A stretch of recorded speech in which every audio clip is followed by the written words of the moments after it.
Our story begins with a so-called green tea girl who seems to think we are still in the past. In my previous life, I tried to stand up to Zaob, but she told everyone I was a sycophant and even sided with him. She accused me harshly in front of the teachers, which not only led to a sanction but also caused me to miss the turning point of my college entrance exams. The most ridiculous part of it all is that, after high school graduation, she actually stayed with Zaob and they even got married. Now that I have been reborn, how could I possibly ruin my reputation and my future for someone like you? At this moment, standing in the teacher's office and listening to them both, we find the situation almost amusing. In his previous life, he fought so hard to refute them, only to fail in the end. Back then, he didn't understand why the teachers wouldn't believe him, but later he realized this entire interview was just a formality. Zhao Tianlei, you see, is the son of the disciplinary director. The tutor surely knows this, so no matter how much he explains, it will be useless. The other party won't be punished, and Chinshiro is certainly not on his side at all. After tutor Sun Huevo received Chinshiro's answer, he nodded immediately and told them they could both head back. Then, the tutor turned his attention back to the matter at hand. With a clear lack of patience, he asked Ling Weifei what was wrong with him, noting that his grades weren't bad and wondering why he would mess up at such a critical moment in his senior year. He suggested that even if he liked Chinshiro, he should wait until after graduation to pursue her. He insisted it was wrong to hit people and that the punishment had already been decided. He was told to write a 1,500-word self-criticism and warned that this kind of behavior could ruin his life and his chances at the university entrance exam. But he simply replied without expression. He refused. Upon hearing this, tutor Sun Huevo became instantly enraged, his eyes widening as he asked if he understood the gravity of the mistake he had made. The tutor insisted that everyone else was in the right, and that at this critical moment before the exams, he should be grateful the other parents hadn't held him legally responsible. He claimed it was already a generous situation, and informed him that regardless of whether he wrote the self-criticism or not, the outcome would remain the same. One way or another, he was going to be sanctioned for his actions. If he wasn't willing to admit his mistake, the tutor claimed his only remaining option was to call the boy's parents. At that moment, he actually laughed. Finally, the tutor opened the student information records on the computer to find the family's contact details. He found his mother's phone number and dialed it directly, right then and there. To be honest, he didn't really mind at all. Yes, of course, he was perfectly calm. Compared to the grievances he suffered in his previous life, where he even failed his entrance exams, which was truly disappointing for his parents, this was nothing. Now, there is absolutely nothing that can stop his progress, and this is where things get truly interesting. In any case, he made it clear that it didn't matter what the tutor said. Deep down, he knew it was impossible for him to ever repent for those supposed errors. He stood his ground, repeating the same thing. He hadn't made a mistake. The teacher, of course, knew the truth better than anyone, not that it changed anything. Whether he was punished or not, he simply didn't care anymore. After saying his piece, he turned around and walked right out of the office. He told himself he wouldn't be messed with. After all, he was a man reborn. He no longer felt any fear toward them, and having returned to his senior year, he would never bow his head to admit a lie again. We see him remember how, back then, his failure in the college entrance exams had left him utterly devastated. But now, he still vividly recalled every single question from those very exams. He swore to himself that he would reclaim all the glory that rightfully belonged to him. When he returned to the classroom, we find the entire class was already buzzing with excitement. He told his classmates he hadn't been criticized and had informed the teacher that writing a self-criticism was out of the question. After saying that, he calmly sat down and pulled out his books. He was ready to review and consolidate his knowledge once and for all. Sanfei, who was sitting right next to him, gave him a thumbs up and a wide, impressed smile. His friend asked if he really refused to write the self-criticism, wondering what the teacher had said in response. With an indifferent tone, he simply replied that the teacher was going to call his parents. However, Chinshiro became visibly nervous the moment she overheard this. She immediately approached him and led him out into the hallway to talk. Chinshiro advised him with a look of deep concern, asking how he could possibly reject the teacher's demands. She warned him that if he didn't write the self-criticism, things would only get much worse for everyone. He simply told her he didn't want to do it, but she urged him to think it over carefully. She argued it was better for only him to be punished rather than both of them, which was quite a bold suggestion. She even asked if he truly wanted her to be punished as well, just to make himself feel better. Chinshiro put on a pitiful, pleading expression, hoping to convince him to take full responsibility for the entire matter. He remembered how, in his previous life, her persuasion led him to take the fall alone like a complete fool. But this time around, he asked himself how he could possibly make the same mistake twice. He asked what would happen if he kept refusing and pointedly mentioned her feelings for Zhao Tianlei. Chinshiro began to explain herself anxiously, wondering why he thought she was helping the other boy. She claimed she was only trying to prevent things from becoming far too complicated for everyone involved. She even offered to write the self-criticism for him if he was truly that unwilling to do it himself. She asked if he didn't think the whole issue would just vanish if he simply admitted his error to the teacher. Terrified of the school calling their parents, Chinshiro couldn't help but grab his arm in desperation. Her eyes were filled with a silent plea as she pitifully begged him for his help. She confessed she really didn't want her parents to find out, promising him a reward if he helped her. He gave a small, knowing smile and asked her exactly what it was she was promising him. Shinsairu bit her lip, clearly struggling to find the right words for her offer. Knowing he used to like her, she suggested she could give him the chance to officially pursue her. Suddenly, he burst out laughing and told her she should probably save that opportunity for someone else.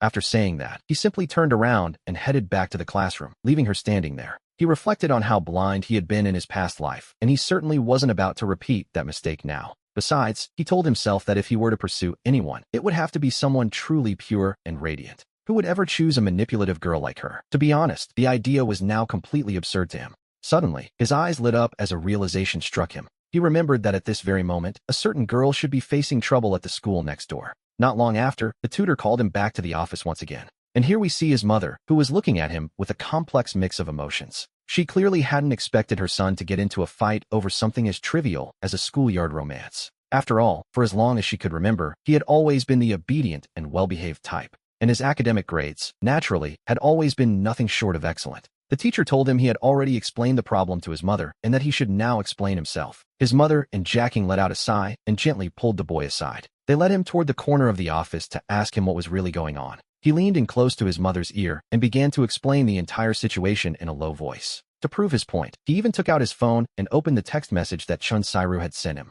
His mother grew quite angry as she realized her son had been falsely accused this entire time. Both his mother and Jacking were furious, wondering how that girl could have lied so boldly. Immediately, his mother took the phone, handed it to the tutor, Son Gimbo, and insisted her son hadn't lied. She argued that he hadn't simply seen a post and gone there on his own whim, as they suspected. She explained that it was this classmate who claimed her son was there, and he simply couldn't stand it and went to find her. The tutor, Son Gimbo, widened his eyes in surprise at this revelation. He certainly hadn't expected there to be a chat history like this one existing as evidence. However, he immediately gritted his teeth and argued that while lying is wrong, it was still a fact that Linifei had hit someone. Furthermore, he pointed out that the person he struck was a sports student. If his hands or feet were injured, wouldn't that delay his upcoming exams, which, naturally, would be a disaster. Then, the tutor, Son Gimbo, began to lecture Linifei again, saying the teacher only wanted him to admit the mistake of hitting someone. No matter what happens, you simply cannot go around hitting people, can you? He assured them that the teacher would surely discipline Shinsairu for her lying as well.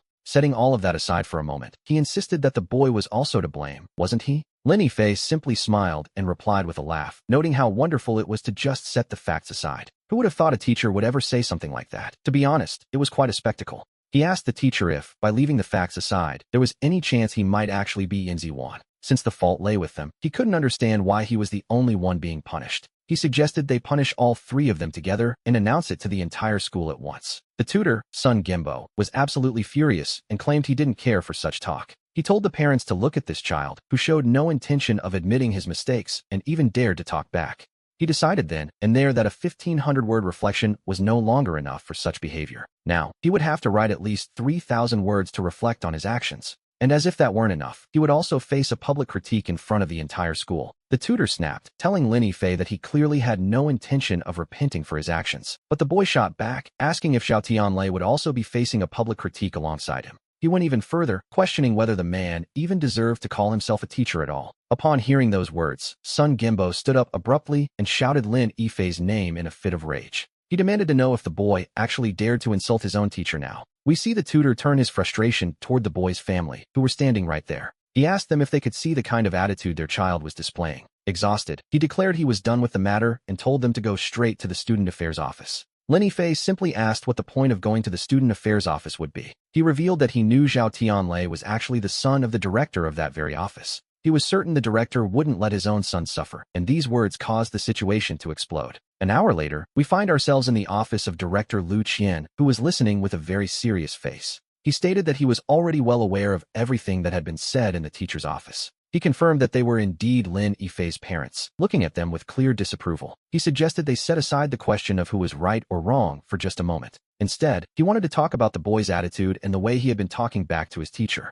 He claimed the tutor was so upset by the disrespect that his heart was actually aching. He asked if that was acceptable, especially the comment about him protecting his own son from suffering. The director insisted that if his son made a mistake, he would be the first to criticize and discipline him. He even declared that as soon as he got home, he would give the brat a proper lesson himself. But he made one thing clear. Lin Fei had to apologize to the teacher and recite a 3,000-word reflection in front of the entire school. In his view, the boy's behavior had already become far too atrocious to ignore. He argued that if a student cannot recognize their mistakes or correct themselves, then the school simply cannot teach them. Upon hearing that final sentence, Lin Fei's mother and Yakin were instantly overcome with worry. The mother asked the director what he meant by that, fearing he was actually planning to expel her son. Since the boy was already in his final year of high school, Director Lu Qian sat there and continued his harsh critique. He pointed out that the boy didn't even respect his tutor, going so far as to say the man didn't deserve his position. He asked, with a touch of dramatic flair, how they were supposed to teach a student like that. It wasn't that they didn't want to teach him, he claimed, but rather that they were truly powerless to do so.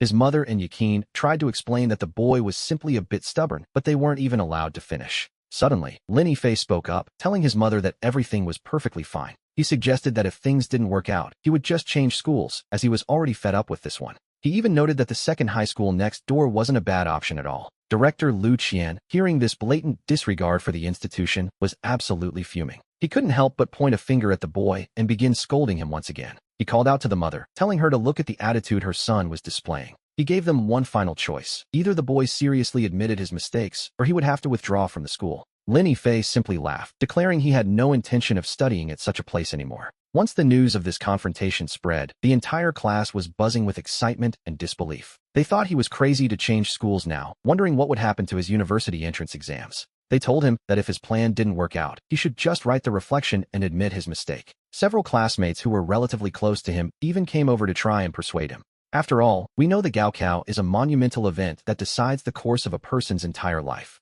The tutor had just mentioned that if he was willing to write a 3,000-word self-criticism, accept a sanction, and apologize, the matter would be settled. Otherwise, the entire class would be left without their chemistry lessons. Lu Qian spoke up, noting that while being sanctioned for fighting was one thing, this was different. He asked why the boy had to drag the rest of them down too, wondering why he couldn't just apologize. It seemed unfair to him that the whole class had to lose their lessons just because of one person's actions. Chen Sairu had already pointed out that the teacher wasn't even angry at first, but Lin Fei just had to keep arguing. Furthermore, they accused him of hurting Chen Sairu by dragging her into a situation where she would also be sanctioned. They asked if he couldn't just take the punishment alone, pointing out that now Chen Sairu had to call her parents. We see that Chen Sairu was already in tears, and with her parents on their way to the school, the boys questioned his character. They asked how he could make a girl cry, but right at that moment, the entire room suddenly fell into a heavy silence. The deputy director, Guaibua, cleared his throat a couple of times to get everyone's attention. He then asked for Lin Fei to step forward and come outside for a moment. All of his classmates watched him go, their faces filled with a complex mix of emotions. And so, he went out to the hallway to speak privately with Deputy Director Guaibua. Deep down, he assumed he was heading into a friendly negotiation to resolve the conflict. But unexpectedly, he was met with a barrage of reproaches, claiming that even if the teacher was wrong, a student has no right to say so. The director asked him if he truly thought he was so incredible just because he had good grades. Immediately after that, he let out an angry shout. "Our #1 high school has no shortage of students like you," he barked. He told him that if he didn't want to study, he should simply stop studying altogether. And that brought him to his main point. The deputy director, Guaibua, was actually left breathless and coughing from his own outburst. It was the first time he had encountered such a stubborn student, so he gave him a direct order: withdraw from the school. At that very moment, Chenshiro's parents finally arrived on the scene. But their first instinct wasn't to offer guidance. It was to exempt their daughter from any blame whatsoever. Then, with a stern face, her father pointed a finger at him and asked who he thought he was. He accused the boy of calling his daughter a liar and suggested to the teacher that he should be transferred. They insisted that the teacher shouldn't have to deal with him and that he couldn't remain in the same class as their Shiro. He even claimed the boy was bullying her, an accusation that, naturally, made the boy's mother fly into a rage. Just as she was about to argue back, however, he spoke up directly. He told his mother not to worry, calmly stating that he would withdraw from the school. He was certain that after leaving, his grades would only continue to improve. At that point, we see the physics teacher standing nearby let out a heavy sigh. He mentioned there was a physics competition next month, and he had planned to recommend the boy for it. It was a golden opportunity where, with his skill level, he could have earned extra points for the Gaokao. Since there was only one spot per class, if he withdrew, that chance would have to go to someone else. Hearing this, Chenshiro's mother couldn't help but flash a shameless smile.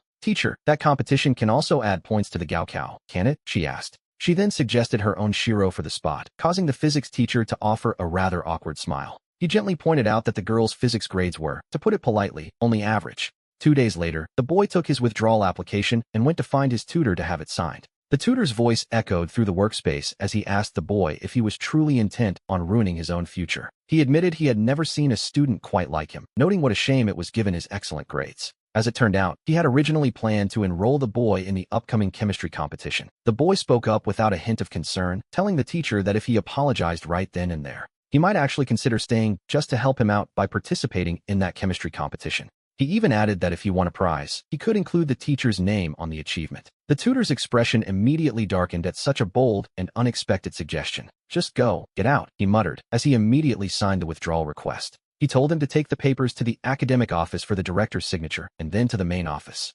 A little later, we see the boy arriving at the academic office to finalize the process. "So, you're withdrawing, are you?" the official asked before signing the form. As the boy handed over the application, Director Lyashinium frowned while reading the reason listed on the form. It stated quite clearly, "Withdrawal due to a conflict with the teacher." "So, you're the student who decided to challenge the teacher, aren't you?" he asked. Director Lyashinium couldn't help but feel a sense of genuine pity for the situation. After all, it was rare to see a student with such high marks leave the school in this manner. But here was the problem. Director Lyashinium wasn't about to back down, seeing him as just another student who defies teachers and lacks respect. He clearly couldn't stay, yet a small smile tugged at the boy's lips as a sudden idea began to take shape. "Director, I heard the school is applying to become a key model institution," the boy remarked quite casually. He suggested that if they needed him, he might stay, provided the tutor and the academic director both offered him an apology. He said he would consider it, but at that moment, Director Lyashinium simply looked at him with utter disdain. To be honest, it was likely the first time anyone had ever dared to make such a bold demand of him.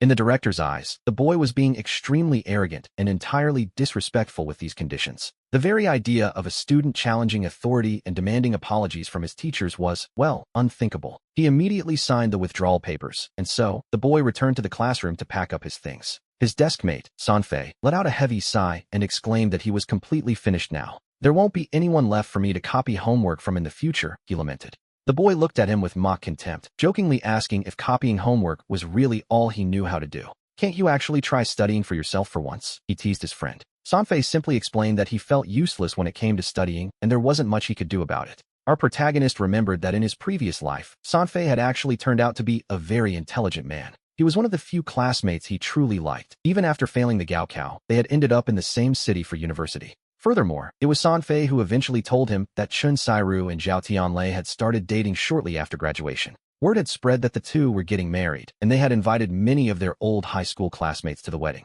In the end, he had been the only one left looking like a fool, a thought that seemed utterly ridiculous to him now. At that moment, we see Sanfei stealing a secret glance at him, wondering what would happen next. We see him looking at Chun Sairu in the distance, and then he began to mutter something under his breath. He had heard that Chun Sairu's mother had even come to the classroom herself. Apparently, she wanted to greet the other students and ask them to keep watch, ensuring he wouldn't harass her daughter again. After hearing this, he simply laughed and told himself it didn't matter, since he was transferring anyway. Finally, the school bell rang, signaling the end of the day. As everyone began to pack their things, he prepared to leave this school behind for good. He turned around to walk out of the classroom door, ready to start a new chapter. But then a voice called out to him. In that moment, Chun Sairu hesitated as she approached him.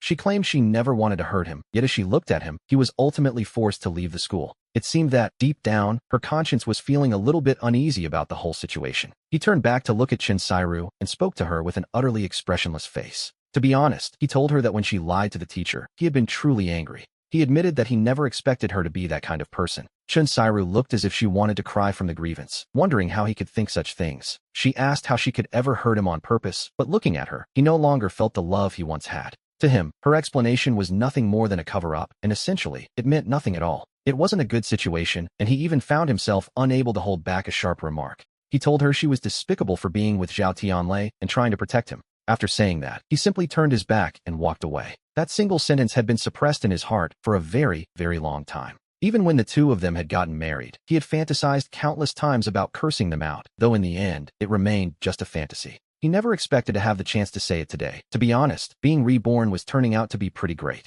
He no longer had to live under their thumb, and after arriving home, the first thing he did was turn on his computer. And then, we see him logging into the #1 high school forum. He found his post and wrote that he was very sorry, but due to personal reasons, his novel about dropping out of school would have to be temporarily suspended. In the few days since his rebirth, he had used his free time to post a novel on the school forum. Originally, it was just for fun, a way to see if he actually had any talent for writing. But he never expected the school transfer to happen so suddenly, and since he was leaving #1 high school anyway, There was no problem. There was really no need to keep updating on that forum, was there? Because of that, he made sure to apologize specifically to his readers there. After seeing the suspension notice, many fan comments began to appear on the post. They asked why the updates had stopped and expressed their hope that he would resume writing soon. He looked at these comments and suddenly found himself laughing. It seemed that, deep down, he really did have some talent after all. In the blink of an eye, Monday arrived. And so, he successfully transferred from number 1 high school to number 2 high school. Although the resources at number 2 high school were quite similar to those at number 1, their college admission rate was, unfortunately, a little bit worse. At that moment, his father, who was driving, said with a serious face that he was truly becoming a handful. His father scolded him, saying he had given his grandfather quite a scare, but fortunately, number 2 high school had agreed to take him in. Otherwise, he threatened to break his legs. In the blink of an eye, the car arrived at the gates of number 2 high school. Since his grades were actually quite good, he was able to complete the transfer process rather quickly. He was even assigned to a specific group, Class 4 of the senior year. Now, Class 4 was known as the key science class of number 2 high school, the place for the serious students. The homeroom teacher there was Lien Yuding, who also happened to be the English professor. The principal personally led him to meet her, introducing him to the woman who would be overseeing his final year. And after presenting his somewhat glorious academic history to the teacher, the principal simply turned around and left. But Lin Jifei had one small request. Teacher, would it be possible for me to sit next to Wenmingyi? At that moment, Lien Yuding looked at him with a look of genuine surprise, which, to be honest, was understandable. She asked if he already knew Wenmingyi, and he simply replied that they were old classmates. Hearing this, the teacher offered him a small, knowing smile. As they chatted, they reached the classroom door and found the math teacher inside, overseeing a student exam. She gave a polite nod and led him into the room, where she smiled at the students and spoke up. Everyone, please allow me to introduce a new transfer student joining our class. Once Lien Yuding finished her brief introduction, she stepped aside to let him introduce himself properly. He greeted them all, claiming his grades were average, but his morals were excellent, and that he never, ever got into fights. Standing off to the side, the teacher couldn't help but let out a small laugh at his peculiar introduction. She announced that he would be joining the class and sitting next to Wenmingyi for the time being. And as soon as those words were spoken, a clumsy-looking girl with glasses lifted her head to catch a glimpse of him. In reality, this was the very first time he had ever laid eyes on Wenmingyi, but he realized immediately that she was a very reserved and shy young woman. In a classroom setting, she was the type who spoke little and lacked social grace, the kind who might even be bullied by others. Girls like her often go unnoticed in class, possessing very little presence, but after graduation, everyone tends to look back. And that is when they discover, much to their surprise, that they were completely wrong about her. Many former students from that same year, and even her own classmates, were left in a state of absolute shock. Even those who graduated from high school number 1 heard the rumors, which just goes to show how legendary Wenmingyi's reputation eventually became. In the present, he took the initiative to approach her, helping to move his desk and chair closer to the front. After he sat down, the math teacher handed him an exam paper as well, telling him to take a seat and get to work. The teacher promised to explain the answers in class tomorrow, and he politely agreed. Now, no one could have expected what would happen the moment the final bell rang. Our new transfer student instantly became something of a zoo exhibit, a strange animal for everyone to stare at. Even students from the classroom next door crowded into the hallway just to catch a glimpse of the spectacle. Some wondered aloud if he was just a sycophant, though others weren't so sure. To them, he looked exactly like someone trying far too hard to please. His old tricks were being exposed, and Sinsanu blinked, suddenly asking him a question with great expectation. She asked if he wanted to try giving up on Shinsairu, so he could pursue her instead. The classmates standing nearby couldn't help themselves and burst into a fit of laughter. He laughed back, asking if she didn't already have Zen Janshin to worry about. Sinsanu replied that she hadn't promised Zen Janshin anything, and besides, she had a bit of a soft spot for brainy types. We are talking about someone who was in the top 10 of their grade at high school number 1. Upon arriving at our school, he will definitely be in the top 3, and she thinks that is quite amusing. He is obviously a brainiac, yet when he introduces himself, he claims his grades are merely mediocre. It was clear he was expelled for fighting, but here he is, insisting he never fights. Sinsanu looked at him expectantly, wondering what he thought of her proposal. She even asked if she could pursue him instead, as she felt he might just be her type. She claimed to be different from Shinsairu, noting that if someone fought for her, she would be moved to tears. He observed Sinsanu carefully, noting that among high schoolers, she was considered quite a decent little beauty. He figured that once she reached university and dressed up a bit, she would surely be the flower of her class. But just as things were getting interesting, a voice suddenly cut in, calling him nothing but a sycophant. The voice claimed that people didn't like him at all and that he only went around fighting for others. In the end, he was punished and expelled from his previous school for those very actions. Calling him a fool, Zen Janshin glared at him and warned him to stay far away from Sinsanu.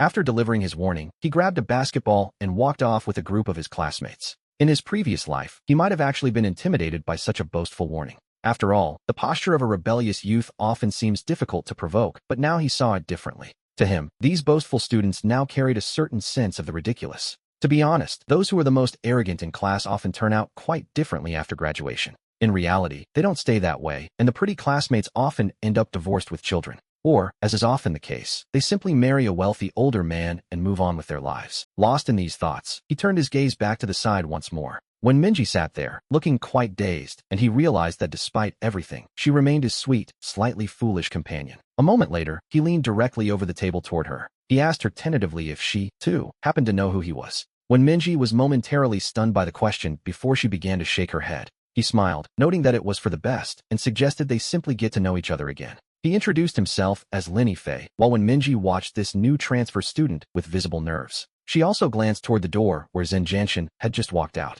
When she asked if he really knew how to fight, he insisted he didn't and that the others were just talking nonsense. She warned him to be careful, speaking with a quiet, gentle concern that caught him off guard. She was worried, you see, because she believed Zhen Jianxian might actually try to hit him. In that moment, he found himself genuinely surprised and asked if she meant the boy from before. When Minji nodded very seriously, confirming that was exactly who she meant, she explained that the situation was serious because Zhen Jianxian had feelings for Sensino. He replied quite calmly, acting as if the whole matter were of no importance at all. Then, out of nowhere, he asked if she had a boyfriend, a question that left when Minji completely speechless. She stared at the transfer student with her mouth agape before finally shaking her head to say she didn't.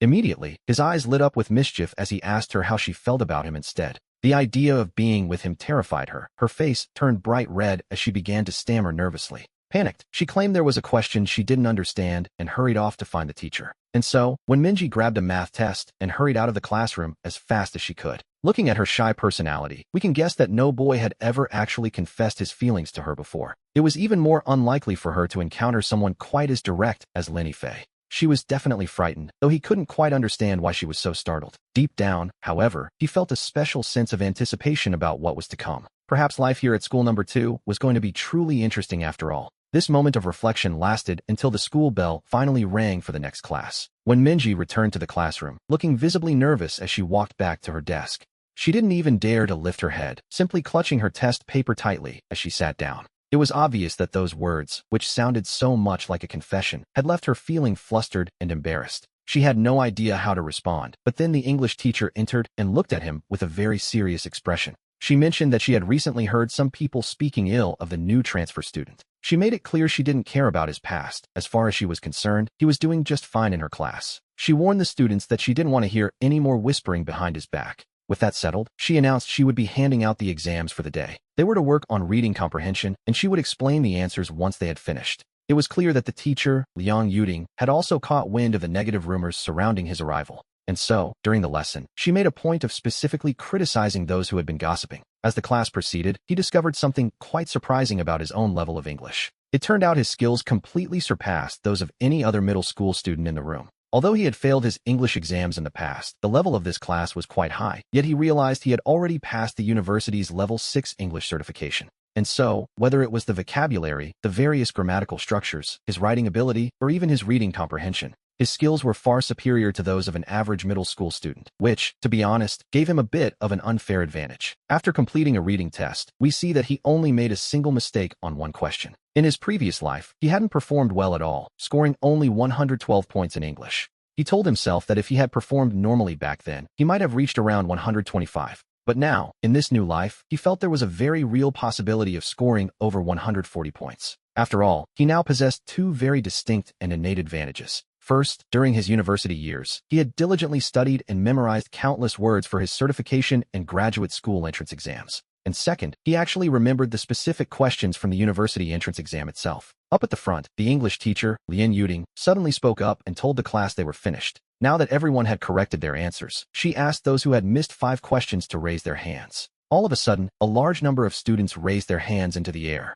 He took a quick look around the room, observing the group of 48 people. 8 people kept their hands up, meaning they had only missed 5 questions in total. It seemed the level of this advanced class wasn't much different from that of the prestigious first high school. Then, she asked for those who had missed 4 questions or fewer to keep their hands raised. As soon as she said this, 3 people immediately lowered their hands. Only 5 people in the entire class were left with their hands still raised. These were the students who possessed the highest level of English in the room. These were the top students. But much to our surprise, the classmate who had approached him earlier, Shen Xingyue, also raised her hand. It seemed her English grades were actually quite impressive, a bit of a hidden talent, perhaps. The teacher then called for those who had missed 3 questions or fewer to identify themselves. Out of the 5 people remaining, only one person kept their hand raised. Lien Yuding, the English teacher, smiled and asked, Shen Xingyue, how many did you miss? She replied that she had only missed 2, and Lien Yuding nodded with a satisfied smile, noting that it was a job well done. The difficulty of this particular exam was actually quite high, even for an advanced class. She explained that all her English classes were difficult because she pulled the questions from previous university entrance exams. Suddenly, Lien Yuding turned her gaze toward him and asked a question out of pure curiosity. Ling Yifei, your English grades shouldn't be bad at all, she said. How many did you get wrong? As soon as she spoke those words, every eye in the room turned toward him, waiting for his answer. He realized everyone was watching, and he told himself it would be better to stay discreet after his recent transfer. He casually replied that he had missed many and hadn't performed very well this time around. The teacher told him it didn't matter, mentioning that his desk mate, Wen Mengyi, was quite good at English. She suggested that he should simply ask her if there was anything he didn't quite understand.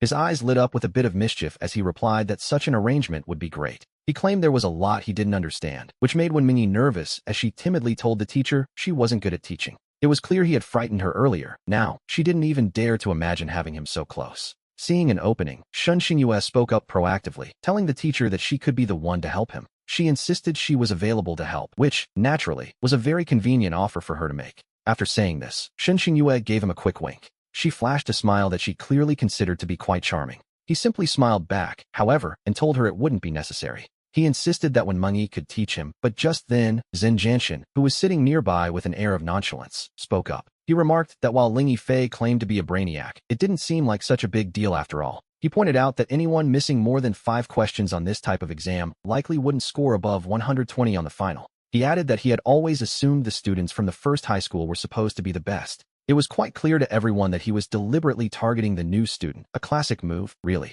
The teacher intervened, reminding them that people have a total score, not just a grade in a single subject. She suggested that perhaps he was simply better at mathematics. Or perhaps he excelled in Chinese. After all, the first high school is what it is for a reason. And the second high school, where they were now, has its own reputation to uphold. She told the class that their school was certainly no worse than any of the others. She urged them not to look down on themselves and mentioned that there would be an English-speaking competition the following week. Each class was allotted 3 spots, and she invited anyone interested to sign up with her. This particular competition was a unified exam held across the entire district. To even register, students were required to have a vocabulary that exceeded the standard high school level. What was truly being tested here was the students' extracurricular knowledge and dedication. If they managed to secure a place in the rankings, they would receive a certificate and a cash prize. A strong performance would also bring a great deal of glory to their second high school. Upon hearing this, he felt a sudden surge of excitement. And so, he immediately raised his hand and called out, asking the teacher to sign him up. Zhen Jianshan couldn't help but mock him, pointing out there were only 3 spots per class. He argued that if he couldn't even compete with his own classmates, he had no business facing the whole district.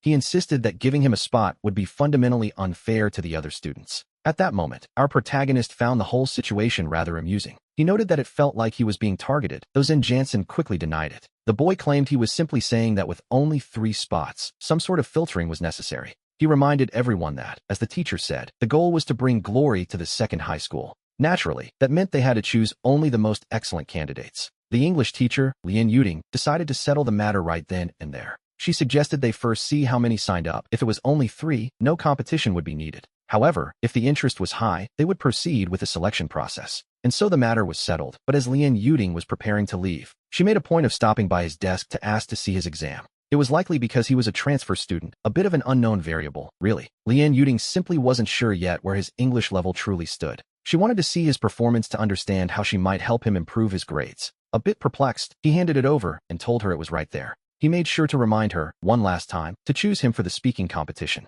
He assured her he was actually quite good, to which Lien Yuding simply replied that they would see. However, a second later, as she glanced over the exam, she was left completely stunned. The entire test was correct. She noted that he hadn't actually made many mistakes at all. In fact, she was surprised to see that he had only gotten a single question wrong. Upon hearing this, his classmates' eyes widened instantly, and they all stared at him in disbelief.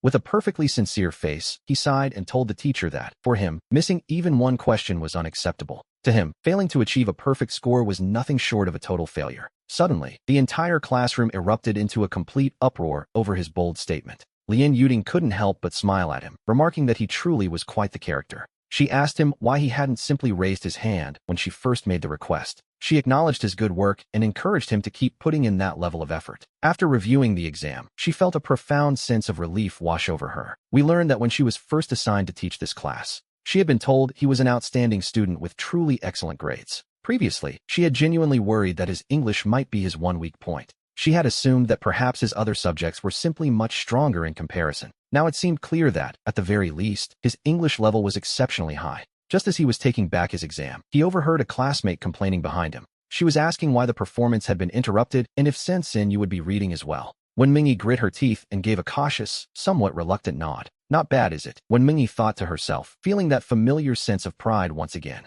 It was more than good, actually, and a satisfied smile suddenly spread across her face. She told herself it was only natural, but her words were overheard by Jian Shiki, the classmate sitting right in front of her. Jian Shiki turned around, fixing his gaze on this new transfer student from the first high school. Wait, didn't you come from the first high school? He asked, his curiosity clearly piqued. He wanted to know if she had any idea who was actually writing this novel. She was caught off guard and asked him, with a hint of surprise, how he could possibly know about it too. Is everyone reading it? When Mingy whispered, her voice barely audible, Jian Shiki explained that Professor Luo, their language teacher, was the one who had introduced it to them.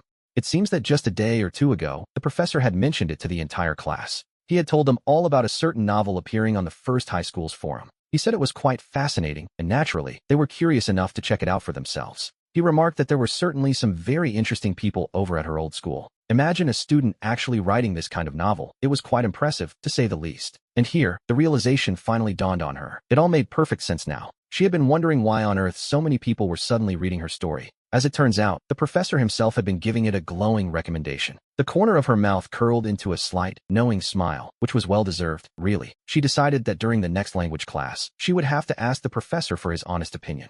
If everything looked good, she would finally go online and apply to become a contracted author. Just at that moment, Shen Xingyue suddenly called out to our new classmate, Lin Jifei. She asked if he knew the person writing that novel from the first high school forum. Suddenly, we see every eye in the room turn to fixate directly on him. Naturally, everyone was burning with curiosity, and who could blame them, really? After all, he had been one of the top students back at that very school. They figured he might actually know the author, and he simply offered a faint smile. He confirmed that he did, and the moment he spoke, his classmates erupted in excitement. One of them even claimed that if it were made into a TV series, it would surely be a hit. To be honest, most of them had never read anything quite like this before. They felt the author was incredibly talented, while Lin Jifei continued to play it cool. He remarked that the author's vision for a series was impressive before adding with a smile that it wasn't such a big deal. He promised that later on, he would help them find out when the next update was coming. Faced with this sudden crowd of fans, he truly felt the spark of something new. It was the true charm of writing, and he pointedly glanced at Wenmengyi, his delicate-looking desk mate.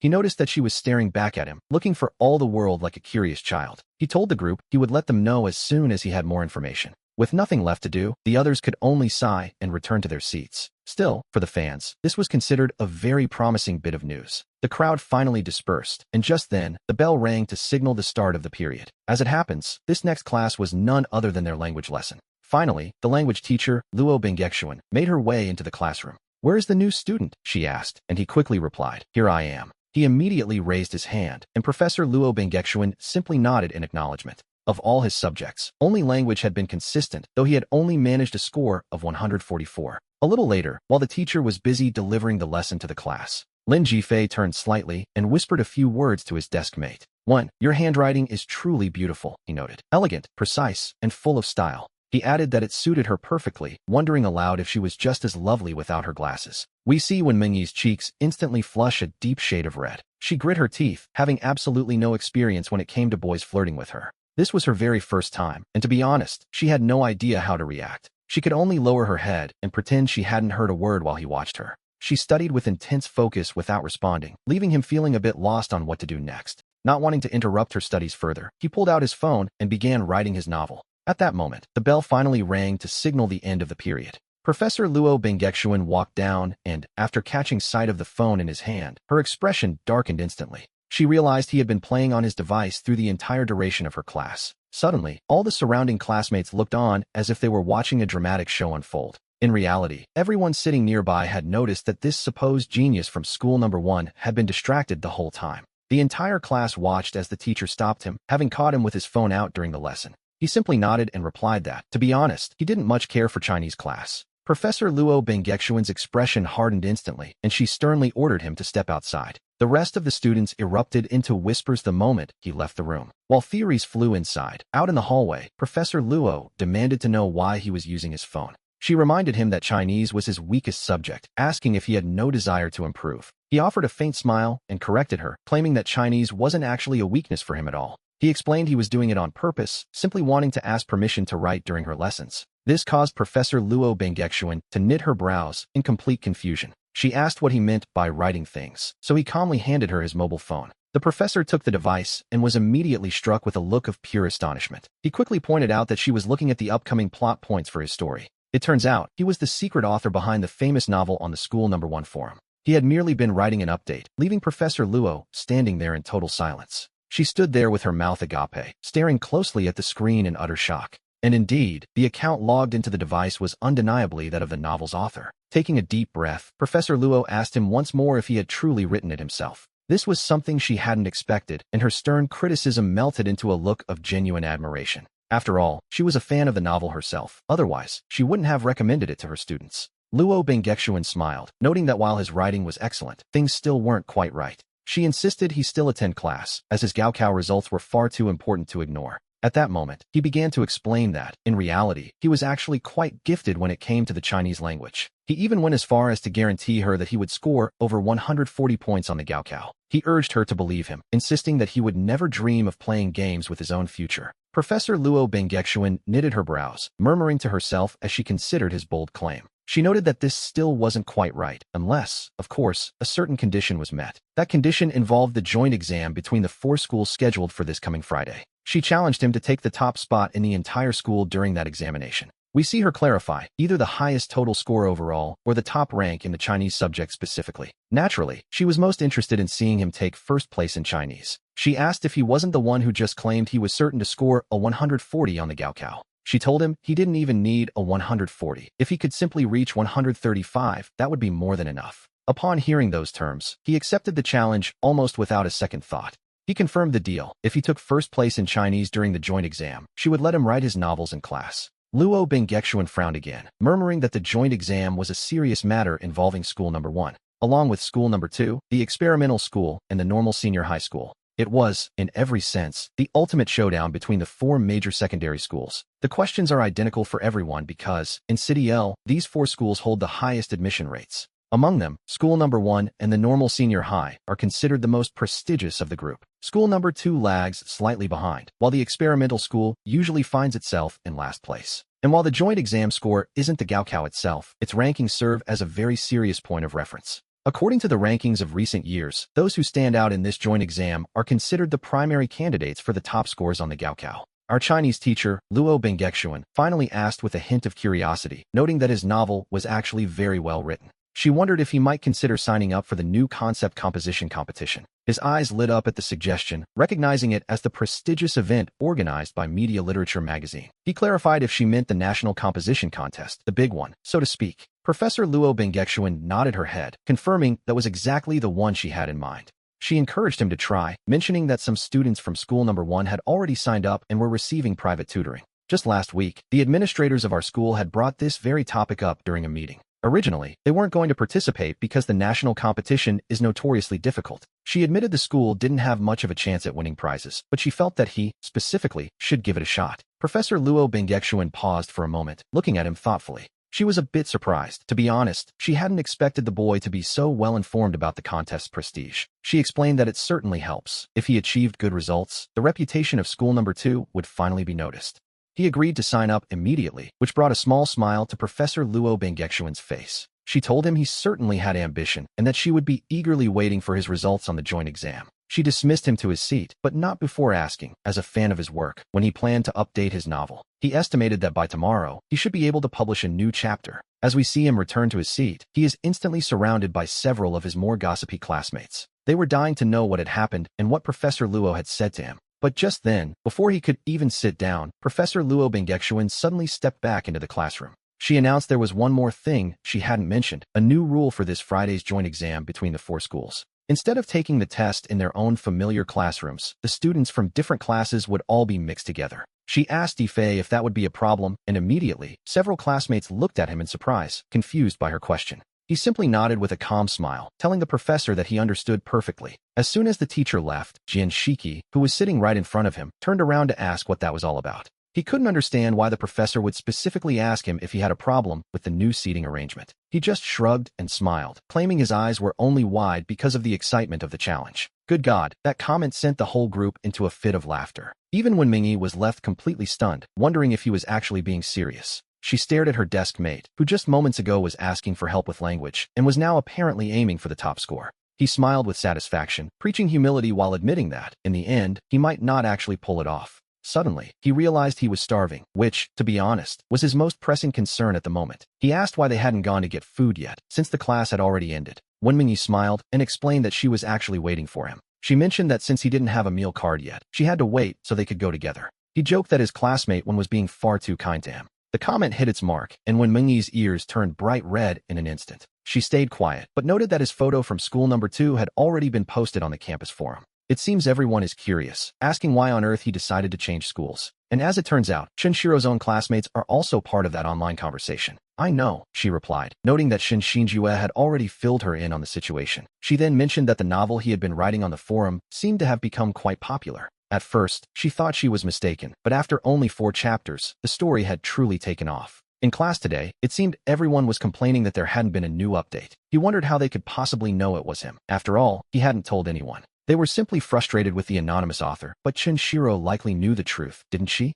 And right at that moment, the tutor arrived to ask if anyone had any information. He wanted to know exactly who had written that novel on the school number 1 forum. He explained that a provincial leader had visited for a public class and accidentally discovered the story. The principal was so impressed that he wanted to include it in the school library as a permanent keepsake. She asked if they should just go ahead and tell the professor that he was the author. Even though the teacher hadn't named names yet, the secret was becoming harder to keep. Shinshiro took the initiative, heading to the office to tell the tutor, Song Wenba, that she knew the author. Song Wenba looked up and told her he was very glad she had come by. He was just about to discuss the matter of the novel currently trending on the school forum. He was certain that it must have been written by one of their own students. As it happened, a leader from the education office had visited and fallen in love with the story at first sight. Now, the principal's plan was to start a literature club and have this student share their writing secrets. He then asked her directly if the author was, in fact, a student from their own class. Shinshiro hesitated for a brief second before nodding, prompting Song Wenba to smile and ask for the name. Shinshiro remained silent for a moment, weighing her words carefully. To be honest, she had been hesitating because Lin Jifei had already dropped out of school.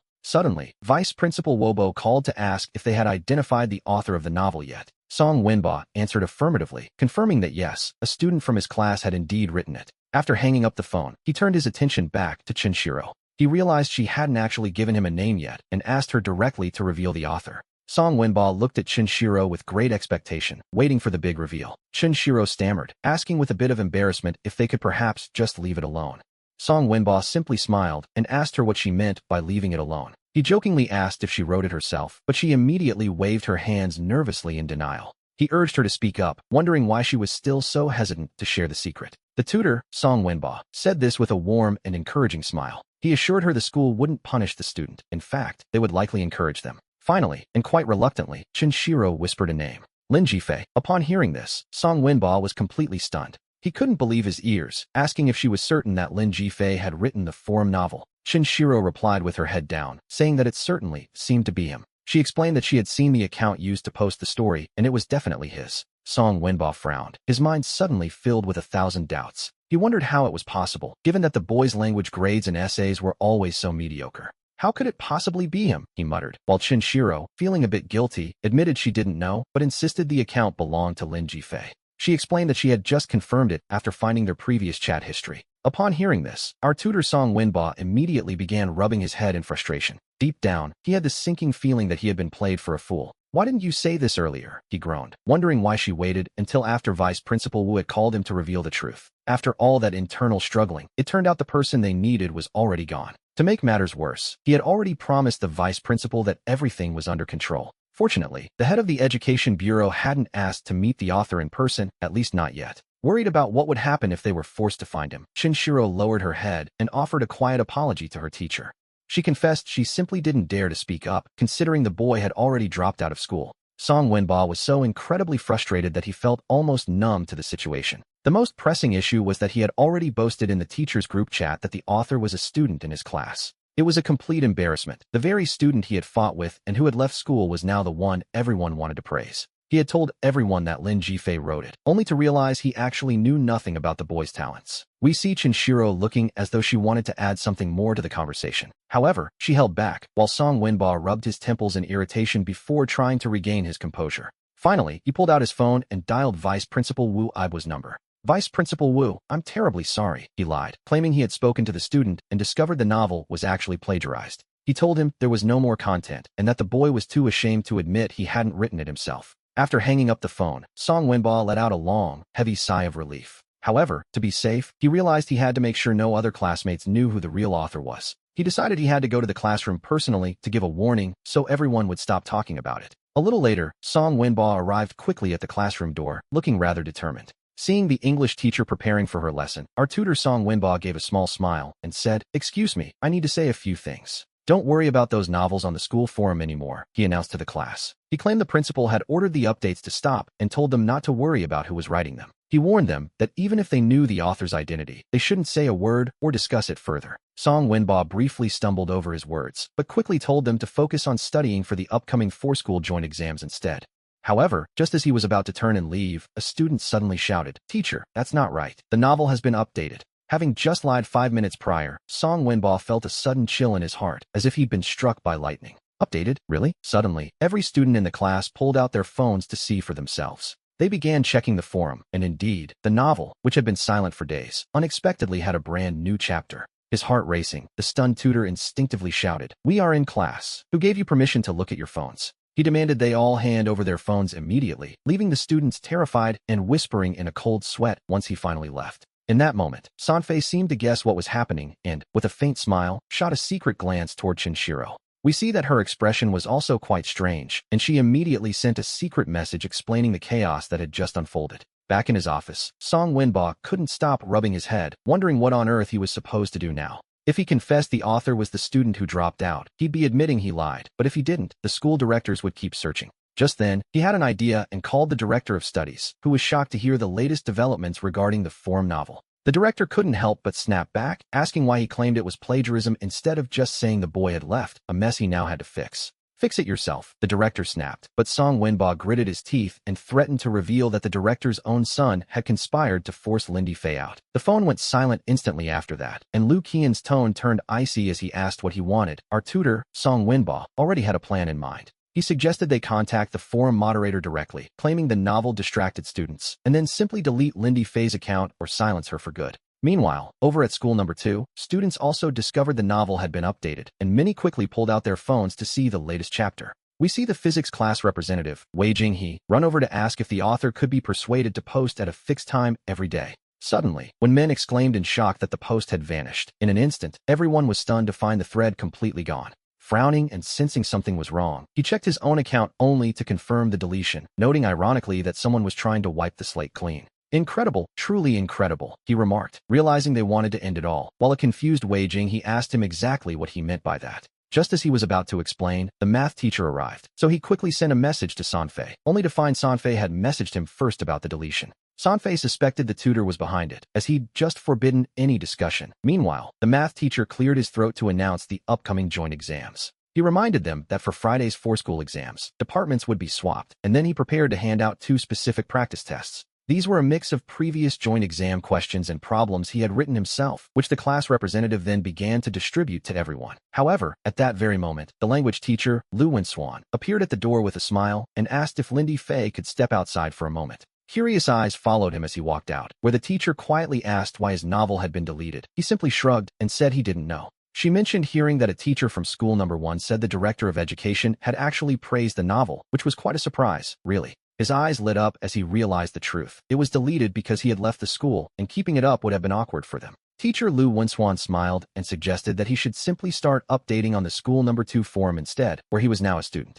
She assured him no one would delete it there, and if he won the narrative contest, it might even be published. After that, he returned to class. A little later, the math teacher announced a 5-minute break before they would continue with their lesson. But just as he got up to head out, Sensendu came running over with a mischievous grin, asking if he wanted to hear a secret. Then she leaned in close to his ear and whispered, asking if he was the one who had written that novel. Lindy Fei arched his eyebrows slightly and asked her what she was talking about. "What exactly has happened to you?" he inquired, curious about her sudden change in tone. And she looked at him, repeating the question back as if the answer were obvious. She wanted to know exactly what had changed within him lately. We returned to Wednesday, where during physical education class, the teacher had everyone run 1,500 meters. Watching the way when Minji ran, he realized why no boys pursued her and why she had so few friends. He suspected people mocked her constantly, which had forced her into a shell of introversion. But in that moment, he suddenly felt as though he had discovered something hidden. She was a hidden treasure. It seemed no one knew how to appreciate this kind, patient girl. Deep down, he decided that from now on, he would be the one to appreciate her. After that, he ran directly over to join Minji on the assembly grounds.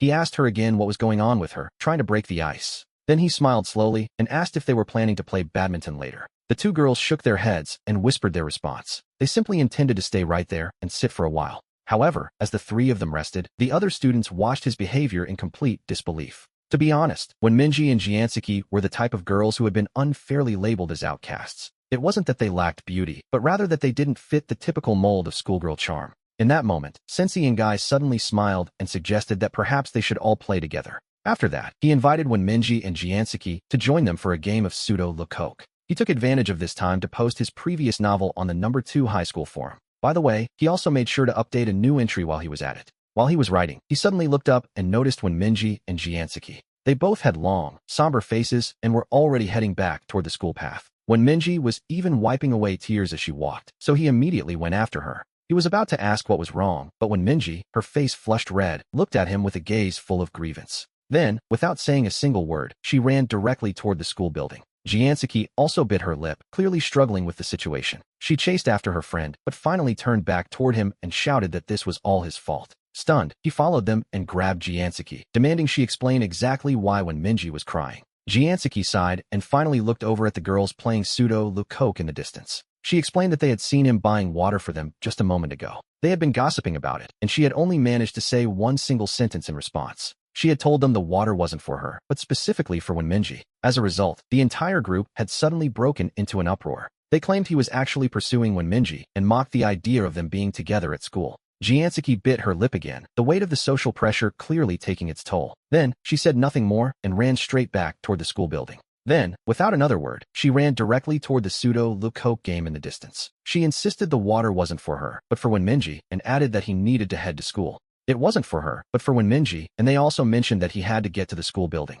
Jianseki bit her lip, clearly struggling with the weight of the situation. After that, she said nothing more and ran straight toward the main teaching building. She repeated that the water was for Minji, not herself, and reminded him that he was expected at school. It was for Minji, she insisted, and they also told him he needed to be at the school. Sensenyu was stunned. She argued with a hint of jealousy that she also had her own writing to do. He rolled his eyes and scolded her, asking if he really had to yell just to get her to apologize. Sensenyu was completely startled and stood there in total disbelief. Even the girls playing pseudo-lecoq in the distance stopped and watched with their mouths wide open. To be honest, no one expected him to suddenly become so incredibly angry. Sensenyu's eyes turned red, and before we knew it, she burst into tears. She crouched down on the ground, wiping away her tears as she continued to sob. The boys who witnessed this scene were just as shocked, watching the drama unfold with open mouths. The crowd grew restless, and seeing the commotion, Zen Jansen immediately ran over to investigate. He asked her what was wrong, why she was crying, and if he was the one bullying her. Sensenyu shook her head through her tears, stood up, and told him it was none of his business. She gave him one final look before turning around to walk away. Zen Jansen's mouth twitched slightly as he pointed at him and shouted a warning not to leave after school. That afternoon, the atmosphere in the classroom became quite strange. Everyone was whispering, especially during the final study period of the day before school let out. At that moment, we see Jinshiki hand a small note over to Mingi. The rumor was that Linny Fei had been the one to make Sensenyu cry. Zen Jansen was apparently saying he was going to find people to beat him up after school. Upon reading that line, Mingi bit her lips in a fit of nervousness. Then she looked over and whispered, asking him to take a look at what was written. Mingi's eyes were filled with nothing but deep concern. She bit her lip again and whispered a soft, "I'm sorry." When asked why he didn't tell the teacher, he frowned and replied that doing so would only drag her into the mess too. He didn't want her involved. He could already imagine the scene if he, Sensenyu, Mingi, and Zen Jansen were all called in together. Even if the matter were resolved, the gossip from their classmates would only grow more exaggerated, as it usually does. He had already experienced exactly how that felt during his previous life when he was in love. Gossip can truly shatter a fragile psychological defense, especially for someone like Wonmungi, who already struggles with low self-esteem. Naturally, he had no intention of putting her in the spotlight like that. The poor girl looked at him with a mix of grievance and fear, like a worried little wife. Finally, she scribbled a few words on a piece of paper and passed it over to him. She suggested she should be the one to apologize, but he looked at her with disapproval and wrote back his answer. He told her not to even think about going, insisting that he already had a solution. In reality, to deal with this world of schoolyard brawls, the simplest way is to show them you are tougher than they are. He stared at the numbers on the screen, his mouth hanging open as he counted the units, tens, hundreds, and thousands. As it turns out, the total came to a staggering 286,751 yuan. He was completely stunned. This was the legendary little substitute wife in action, it seemed. It was hard to believe a high school senior actually had that much money sitting in her account. She asked him if it was enough, offering to ask her mother for more if he needed it. He assured her it was plenty, unable to stop himself from laughing as he reached out to pat her head. This was simply too perfect, so he immediately began searching through his contact list for a specific name. In the end, he decided it would be much better to contact someone outside of his own family. After meeting up with his mother, he found her in a very public place, looking more determined than ever to make some money. He felt a flicker of fear for a moment, but he managed to keep his composure. He stayed calm, though he couldn't help but wonder what exactly was going on. After all, wasn't his brother supposed to be the toughest guy at high school number 2? Without further delay, he went ahead and transferred 30,000 yuan directly. Good grief, 30,000 yuan. One has to wonder if he was planning to recruit an army of 100 people. Once he received confirmation from Sanfei, the corners of his mouth curled into a slight, knowing smile. Subconsciously, he glanced across the room towards Zen Jansen, who was sitting some distance away. It seemed the other boy was watching him too, and just then, the final school bell rang out. At that moment, many of the students instinctively turned their heads to steal a glance at him sitting in the back. Even the English class representative, Shun Xinu, couldn't stop herself from approaching him. Filled with mixed emotions, she led him to the back of the classroom and whispered that it would be better if he didn't leave first. He told her not to laugh, asking if she was actually worried about him. He then pointed out that she lived in the dorms as well, didn't she? She was taken aback, reminding him to apologize to Wonmungi during the evening study session. After saying that, he walked out of the classroom with a great deal of confidence. Seeing she couldn't persuade him, Shin Xinu turned to Wonmungi and apologized sadly, saying she hadn't known this would happen. She begged her to tell him not to be the first one to walk through the school gates. Otherwise, she was certain he would truly get beaten up.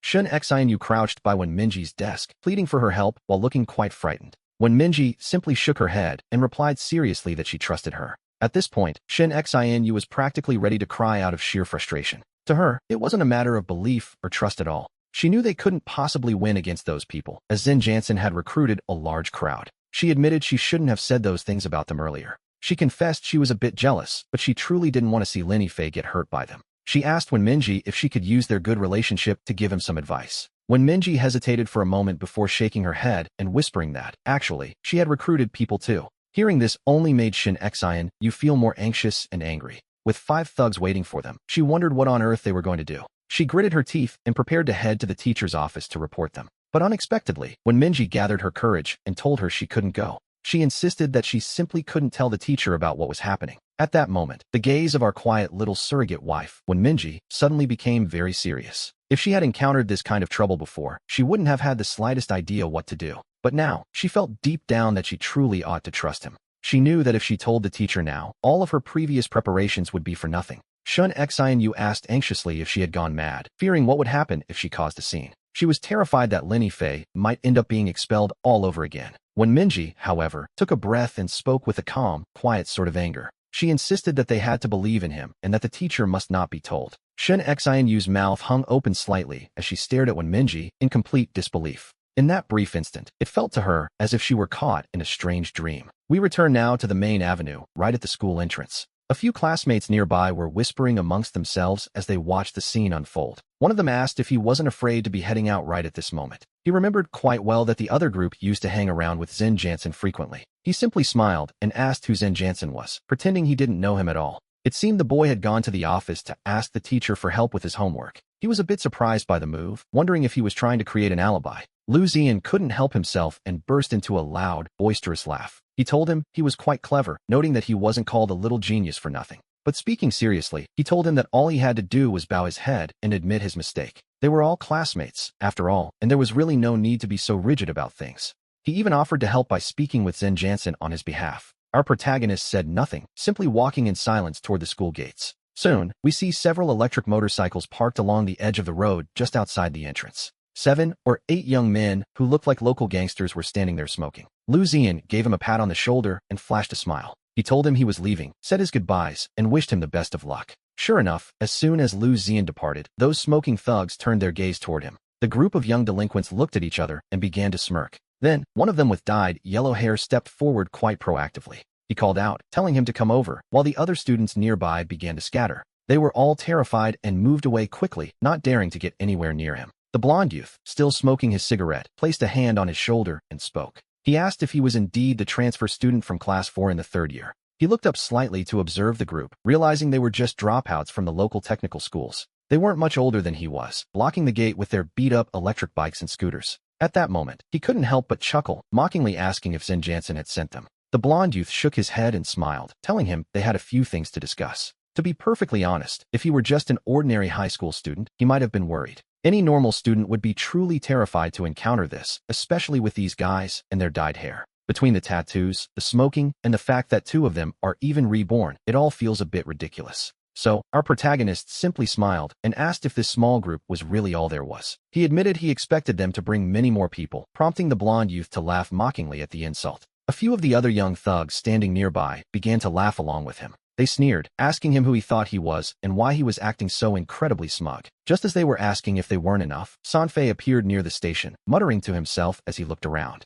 Suddenly, a massive wave of young men who had been waiting at the bus station began marching toward the group. They swarmed toward the small-time gangsters, terrifying the nearby students and even the parents who had come to pick up their children. Parents rushed to shield their kids, while the school security guard stood frozen before tremblingly calling the school principal. In an instant, the thugs Zen Jansen had sent were left completely speechless by the sheer number of people arriving. Brother Six looked at them and wondered if these brats were really the only ones they were dealing with. He questioned why they had called so many men, as he had assumed this was going to be a much more serious matter. As it turns out, the opposition was just a couple dozen troublemakers who had clearly skipped too many classes. The person who had originally threatened to beat our protagonist had apparently gone to cause trouble for the teacher instead. Since he wasn't there, he told his men to handle it, noting that both sides were outsiders to the school anyway. He instructed them that if anyone asked, they should simply say they were passing through the area. Brother Six smiled and told our protagonist to go ahead and head home first. Immediately after, his men moved in to surround the small group of young delinquents. They demanded to know who had sent them, closing in as the situation took a very sudden turn. "Don't let your pockets run dry," Brother Six said, before suggesting they unlock the school gate to go have a little chat elsewhere. And so, dozens of men grabbed those few thugs and dragged them off toward a quiet corner. At that moment, the disciplinary director, Lu Xiaoping, came rushing to the school gate, but he found no one left there. He was baffled, wondering what was happening and why he'd been told there was a fight at the entrance. The security guard explained that the dropouts had been dragged away, seemingly toward the back of the school. Director Lu Xiaoping took a sharp, cold breath and asked the question that truly mattered. He needed to know if any of their own students had been beaten or harmed. The security guard shook his head, suggesting that didn't seem to be the case. According to him, it appeared the student involved had already left the scene. Upon hearing this, our disciplinary director felt a wave of genuine relief wash over him. He immediately sent out an urgent message to the school's faculty group chat.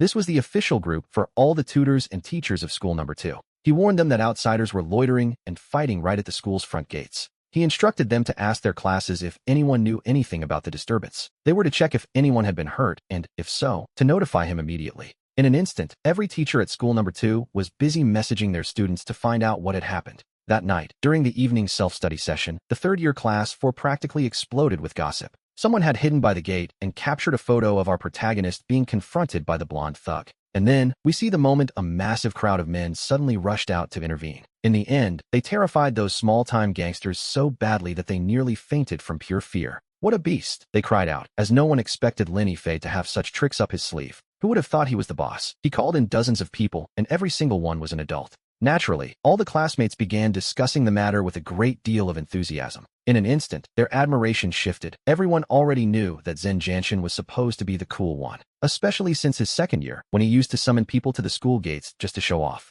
He was always looking for a reason to pick a fight with students from other grades. But who could have imagined that the brainy transfer student from the top institute would be even more savage? Zen Xinyue let out a long sigh, scribbled a quick note, and tossed it over to Zen Jansen. After reading it, Zen Jansen became so incredibly furious that he actually threw his book aside.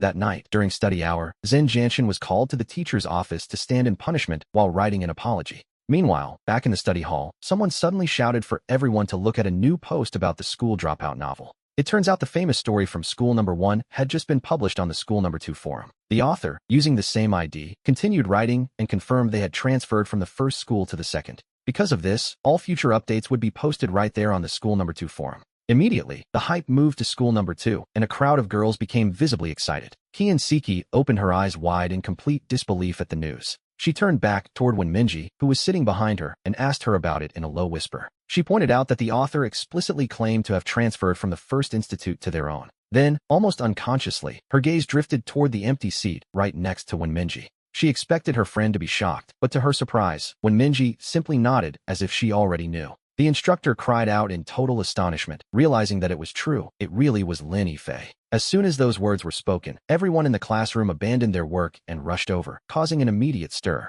They wondered if Lin Yifei had actually written it, as they all assumed it was the work of one of his classmates. But then we remember that he was the only one who had transferred from the first institute, wasn't he? Shen Xingyue smiled and remarked that, in that case, it was almost certainly him. When Minji and her friend locked eyes for a moment, as if they were silently confirming a few suspicions. However, at that very moment, Su Haijin suddenly hurried over to Shun Xingyue's side and spoke in a low whisper. She nervously asked what they should do and if they ought to offer an apology. After all, not even Zin Jianshin could handle him. She feared Lin Yifei might send someone to retaliate. Shun Xingyue let out a sigh and replied that while that was unlikely, she should still apologize. She suggested writing an apology letter, perhaps a few hundred words long, to make amends. Su Haijin nodded immediately, pulled out a notebook, tore out a sheet, and began drafting her apology right then and there. After the first hour of evening study, Su Haijin timidly approached Wenminji, stammering with nerves. She managed to choke out that she was sorry and shouldn't have spoken about her that way earlier. With that said, she handed over the apology letter she had worked so hard on.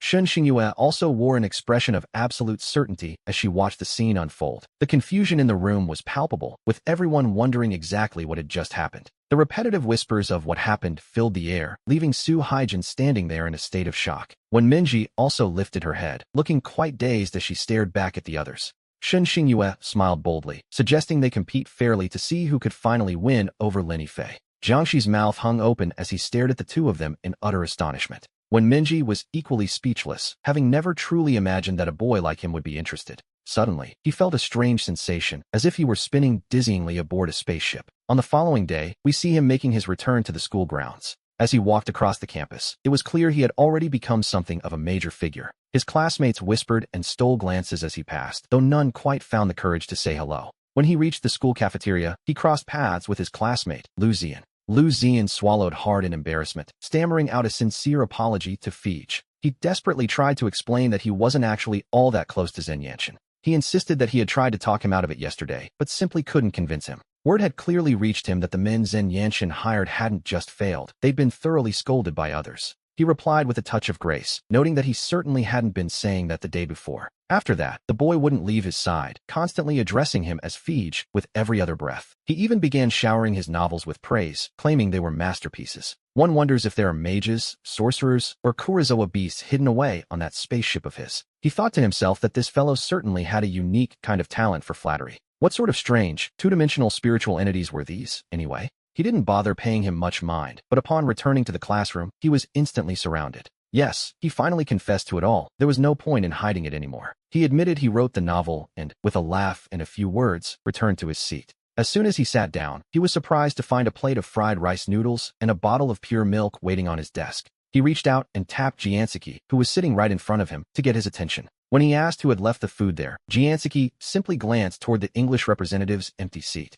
He assumed the representative had bought it for him, just as when Mindy returned to the classroom, carrying her own breakfast and books. The moment she took her seat, he handed the fried rice noodles and the milk over to Wenmindy. He then swapped them for the noodles she had bought, suggesting with a smile that they should trade their meals. Wenmindy knit her brows in confusion, naturally wondering why on earth he wanted to switch. He explained with a perfectly straight face that he simply wanted to eat hers instead. He claimed the ones she bought smelled much better, a comment that left Wenmindy momentarily frozen in place. Though she couldn't fathom why her noodles would smell any different, she simply agreed, mostly because she was hungry. At the end of the day, they were both just plates of fried rice noodles, so it didn't really matter much to her. He insisted she shouldn't let the milk go to waste, encouraging her to take a sip right then and there. Then, in a rather bold move, he personally held the milk up to Wenmindy's lips for her. She gave him a strange look as a thought suddenly struck her, asking if he was trying to pay her back for something. After thinking it over, she reached the conclusion that her desk mate was perhaps trying to win her over or take advantage of her. Otherwise, she couldn't see why he would be showing her such kindness so early in the morning for no apparent reason.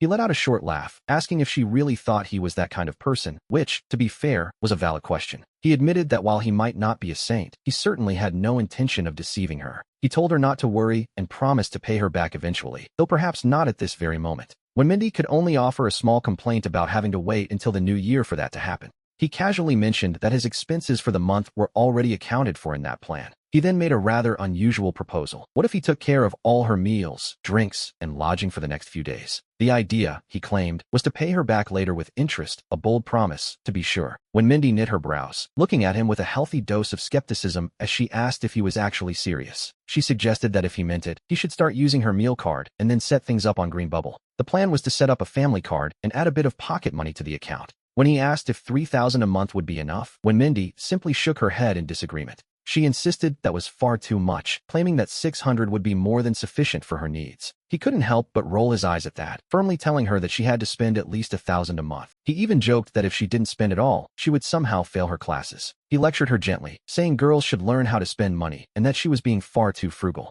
After that, he added Mindy's Green Bubble account to the family card and set a strict monthly limit of $1,000. When Mindy, looking a bit dazed by the whole situation, simply agreed to give it a try. At that moment, he found the behavior of this little rich girl truly amusing, almost enough to make him laugh out loud. Our scene shifts as the tutor, Lien Yuding, suddenly called him and Zhen Jansong out of the classroom. Naturally, their fellow classmates couldn't resist stealing glances toward the door to see what was happening. They watched the hallway out of the corners of their eyes, curious about the unexpected summons. Out in the hall, it was clear that Lien Yuding was in no mood for games, as she wore a very serious expression. She wasted no time, asking the two of them if they understood exactly why they had been called out there. He offered a small smile and tried to reassure the teacher, insisting that he really hadn't been fighting. He explained that yesterday was simply his cousin's birthday, suggesting that if she didn't believe him, she could just ask Zhen Jansong. He even added that Zhen Jansong was his iron brother, a bond as solid as they come. Lien Yuding raised an eyebrow, asking if they were such good brothers that they'd like to be seated together in class. At the mere suggestion of that, both of them responded almost in perfect unison with a resounding no. Lien Yuding crossed her arms, looking a bit helpless as she questioned why such iron brothers wouldn't want to sit together. He smiled and admitted that, to be honest, he was mostly afraid it would negatively affect his studies. He pointed out that if they sat together during lessons, they would undoubtedly spend the entire time chatting. Lien Yuding studied him closely and noted that he didn't actually look like he had been in a fight at all. As for Zhen Jansong, well, that much was already quite obvious. Word had it the boy had stayed behind with the math teacher yesterday, insisting on taking an exam, so he clearly hadn't been fighting either. She gave him a long look and finally agreed not to report the matter to their parents for the time being. However, she warned Lin Jifei and Zhen Jansong that if she caught them in a conflict or calling outsiders to the school, there would be no excuses. They would have to go straight to the academic office and explain themselves to the director, a prospect no student enjoys. He simply smiled and gave her his word that he understood perfectly. Then, he casually changed the subject to the English-speaking competition she had mentioned previously. When he expressed his desire to participate, Lien Yuding took a deep breath and waved Zhen Jansong back to class. Once they were alone, she pulled him aside, worried that Zhen Jansong was actually bullying him into staying silent. She wondered aloud how on earth she was supposed to explain all of this to the school leadership. He jokingly asked if she should tell them that the crowd yesterday was just there for his cousin's birthday and happened to pass by the gate. And despite the tension of the situation, Lien Yuding couldn't help but be amused by his little joke. Then, he casually remarked that the teacher looked truly beautiful whenever she smiled. Lien Yuding, for her part, simply couldn't handle the boy's silver tongue. She gave him a playful kick and burst out laughing, telling him to get moving and return to morning reading. Evidently, this little sugar bomb of a compliment worked, and she decided not to investigate their business any further. We then see Lien Yuding standing at the front of the class, ready to make an announcement. She informed the students that the joint exam for the 4 schools would be held the following day. In the afternoon, she would be handing out the official exam certificates to everyone. She warned them to keep the documents safe before moving on to the English-speaking competition. Since only 3 people had signed up so far, there was no need for a preliminary selection process. The participants were Lin Jifei, Shen Xingyue, and Jian Shiki. She told the 3 of them that they were free to begin their preparations on their own. By the way, she added that for the New Year's Gala, every class was required to present at least 2 performances. Anyone with a planned act was instructed to register with the Arts Committee as soon as possible. Meanwhile, over at High School Number 1, the classroom was absolutely buzzing with excitement. The students were gossiping about a novel that had recently moved from the High School Number 2 forums to their own. Rumor had it that the story was actually written by a transfer student. One student mentioned that he had even gone so far as to ask the people at the other school for details. They had told him there was only one senior transfer student who fit the description. Could it be that Lin Jifei wrote it? Suddenly, the chatter died down because Vice Principal Guaibua was standing at the back door. He stood there silently for a moment, having overheard exactly what the students were discussing. He frowned and asked quite pointedly who exactly had sent that forum novel over to high school number 2. In an instant, every single student in the classroom was left utterly speechless. As they all exchanged confused glances, Vice Principal Guaibua called out for the class monitor with a very serious expression. At that moment, the class monitor, Chen Ziyi, stood up with a bitter smile and admitted he simply didn't know. He confessed he didn't even know who had written it, which prompted a surprised retort from Vice Principal Guaibua. He wondered how it was possible that someone told him it was written by a student in their class who had transferred from high school number 1. If it really was someone from their class, then it almost certainly had to be Lin Jifei. This revelation left Vice Principal Guaibua looking quite stunned for a moment. He noted that the class tutor had mentioned finding the student responsible. He asked if it was true that the tutor stopped the novel out of fear it would affect college entrance exam results. Everyone shook their heads, but then Sanfei suddenly stood up and confirmed that Lin Jifei was indeed the author. He explained that he had heard a leader from the Education Bureau praising the novel at the time. He had asked about it, but the class tutor told them all not to worry about the matter. And that was the end of it, though Vice Principal Guaibua immediately frowned and took on a very stern look. He simply told them he understood and instructed them to continue with their studies. After saying that, he left the room, and as soon as the vice principal was gone, the atmosphere shifted. The second-year classroom practically exploded with excitement and chatter. A large crowd quickly surrounded Sanfei, desperately wanting to know if Lin Jifei really wrote it. Meanwhile, we see the class tutor, Sun Gimbo, quietly organizing exam papers in the office. Suddenly, Vice Principal Guaibua walked in, looking like he had a few things to discuss. Every teacher in the office looked up at once, their attention immediately captured. Guaibua stood in the doorway, and to be perfectly honest, he seemed to be in an extremely foul mood. He curtly requested that the second-year class tutor step outside for a moment. After that, the two of them moved just outside the door to speak in private. The tutor was stunned to hear that the novel was being updated on the high school number 2 forum. Sun Gimbo suddenly trembled, a cold sweat breaking out across his forehead. He had originally assumed that by banning the account, the updates would simply stop. Who would have thought the boy would run straight to a rival school's forum to keep writing? Vice Principal Guaibua continued, his expression becoming increasingly stern. He reminded the tutor that he had claimed to have spoken with the parents to stop the story. Supposedly, it was affecting his studies, yet the students were saying it was written by the boy who left. Sun Gimbo could only manage an awkward smile, stammering that he was also confused. At that point, Guaibua couldn't help but start scolding him openly. He told Sun Gimbo not to think for a second that he didn't see through this little charade. He suspected the tutor was simply afraid to admit the author was the student who quit after their argument. He asked what there was to be afraid of, as if the identity of the author actually mattered. He noted that a direct explanation would have been better rather than putting him in this difficult position. He wondered how he was supposed to explain this to the Education Bureau leader now. He had specifically told the leader that the updates had stopped to prioritize the boys' studies. And in just a few days, that same leader would be visiting high school number 2 for a class. He asked if the tutor understood the gravity of their current situation, with high school number 1, number 2, and Iguasi Experimental all in the running. They were all competing fiercely for the prestigious title of Provincial Key Demonstration School. It was absolutely vital that they didn't give the provincial leaders even a single bad impression. He ordered him to find a way to make the student withdraw the novel immediately, or better yet, have him return to their own forum to post. Sun Gimbo could only stand there with his mouth slightly open, completely dumbfounded by the demand. Vice Principal Guaibua then added with a very serious look that he recalled Sun Gimbo was applying for a senior teacher position this year. He warned that if this matter turned high school number 1 into a laughingstock, the consequences for his career would be severe.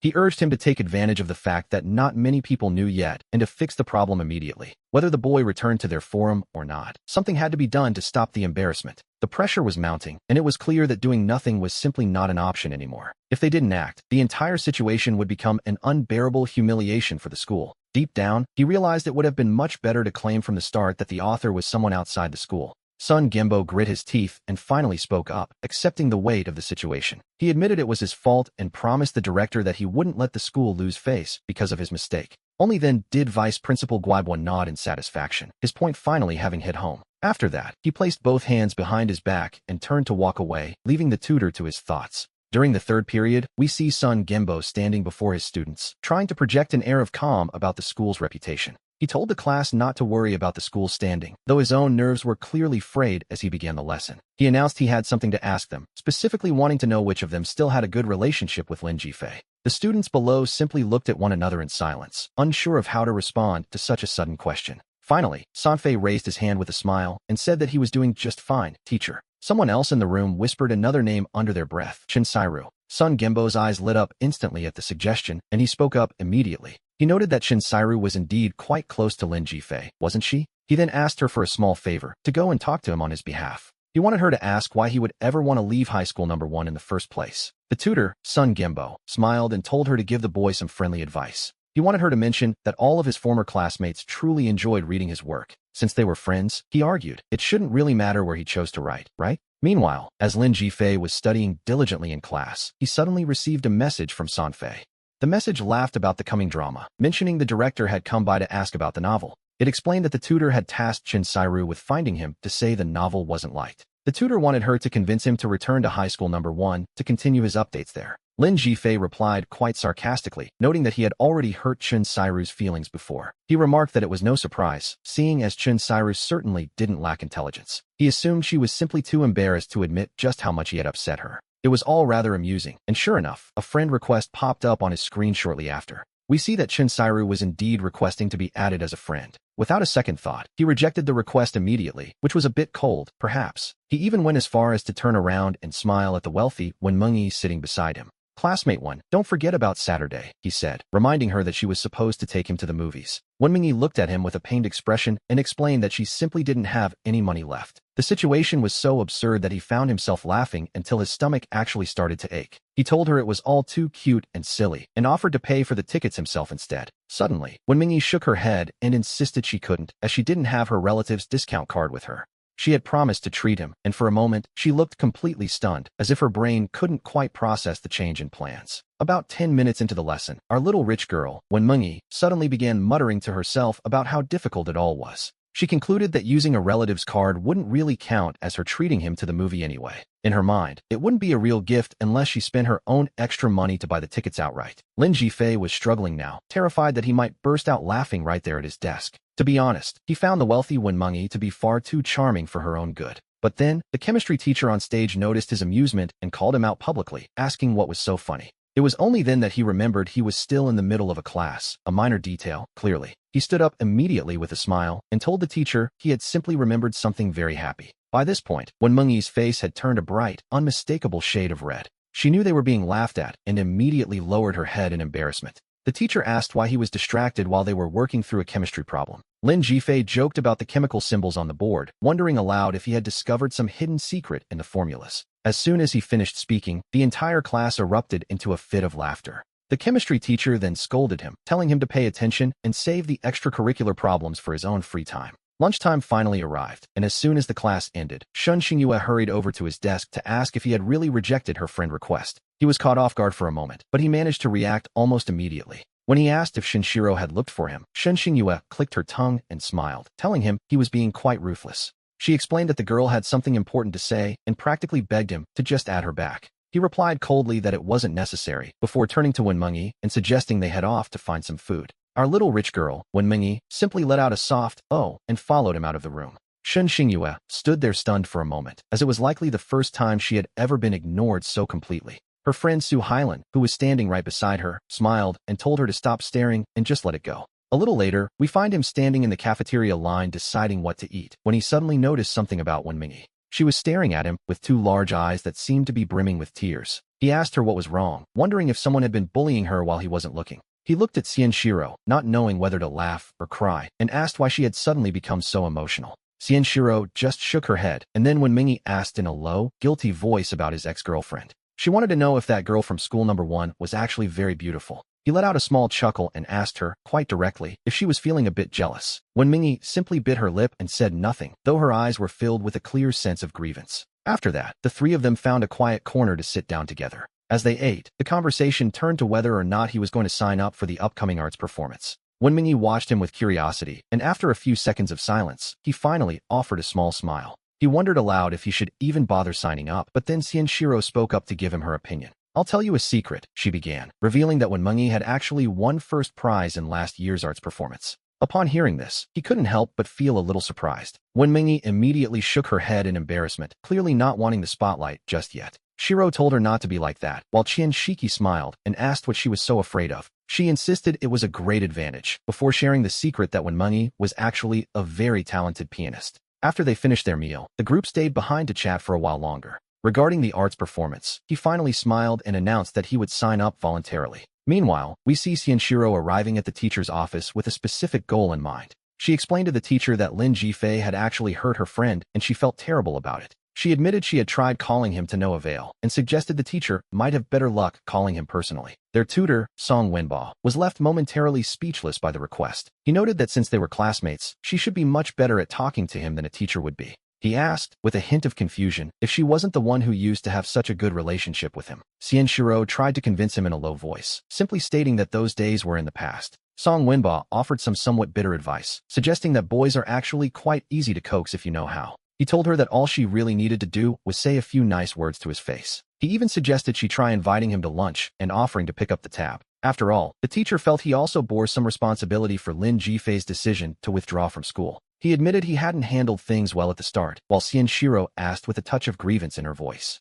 Professor, if that's the case, then why are you so reluctant to call Lin Jifei yourself? She suggested it would be much better if he told him himself, leaving Professor Song Wenba completely stunned. He opened his mouth slightly, clearly wanting to say something, but the words simply wouldn't come out. Suddenly, Shiro summoned her courage and asked if he was perhaps just feeling a bit embarrassed. At that, the tutor's face darkened instantly, a reaction she probably should have expected. He snapped back, asking what nonsense she was talking about before telling her to head back to class. Shiro didn't argue, simply replying that she was leaving then.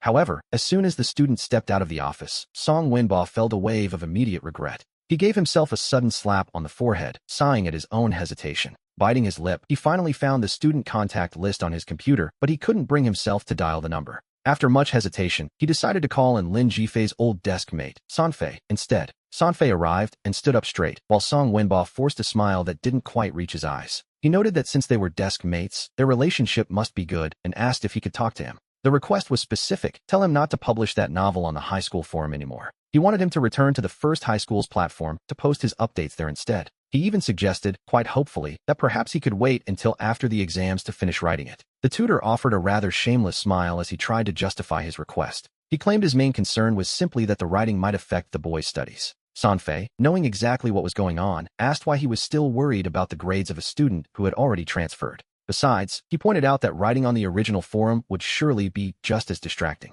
Song Wenba cleared his throat and kept smiling, insisting that it was, in fact, quite different. Sanfei, with a rather smooth tongue, asked if he could simply help the teacher get in touch with Lin Jifei. He told him he could do it, which made Professor Song Wenba's eyes light up instantly, though Sanfei hesitated and scratched his head with a smile. He explained that he still owed him money and felt too embarrassed to reach out, but the tutor simply waved his hand and smiled. He insisted it didn't matter at all and asked what could possibly be wrong with such a situation. He even went as far as to ask how much he owed, offering to pay the debt himself. Sanfei asked in disbelief if he was serious, while Song Wenba took a moment to consider the situation. Deep down, he knew this was tied to the school's reputation and his own application for a full professorship. He immediately gave a generous smile, telling him that, of course, the teacher needed his help too. When asked again for the amount, Sanfei lowered his head and touched his nose, smiling as he admitted it was only 400 yuan. At that, we see Professor Song Wenba grit his teeth, a small price for his peace of mind, perhaps. He agreed, telling him it was fine and that he would give him those 400 yuan right then.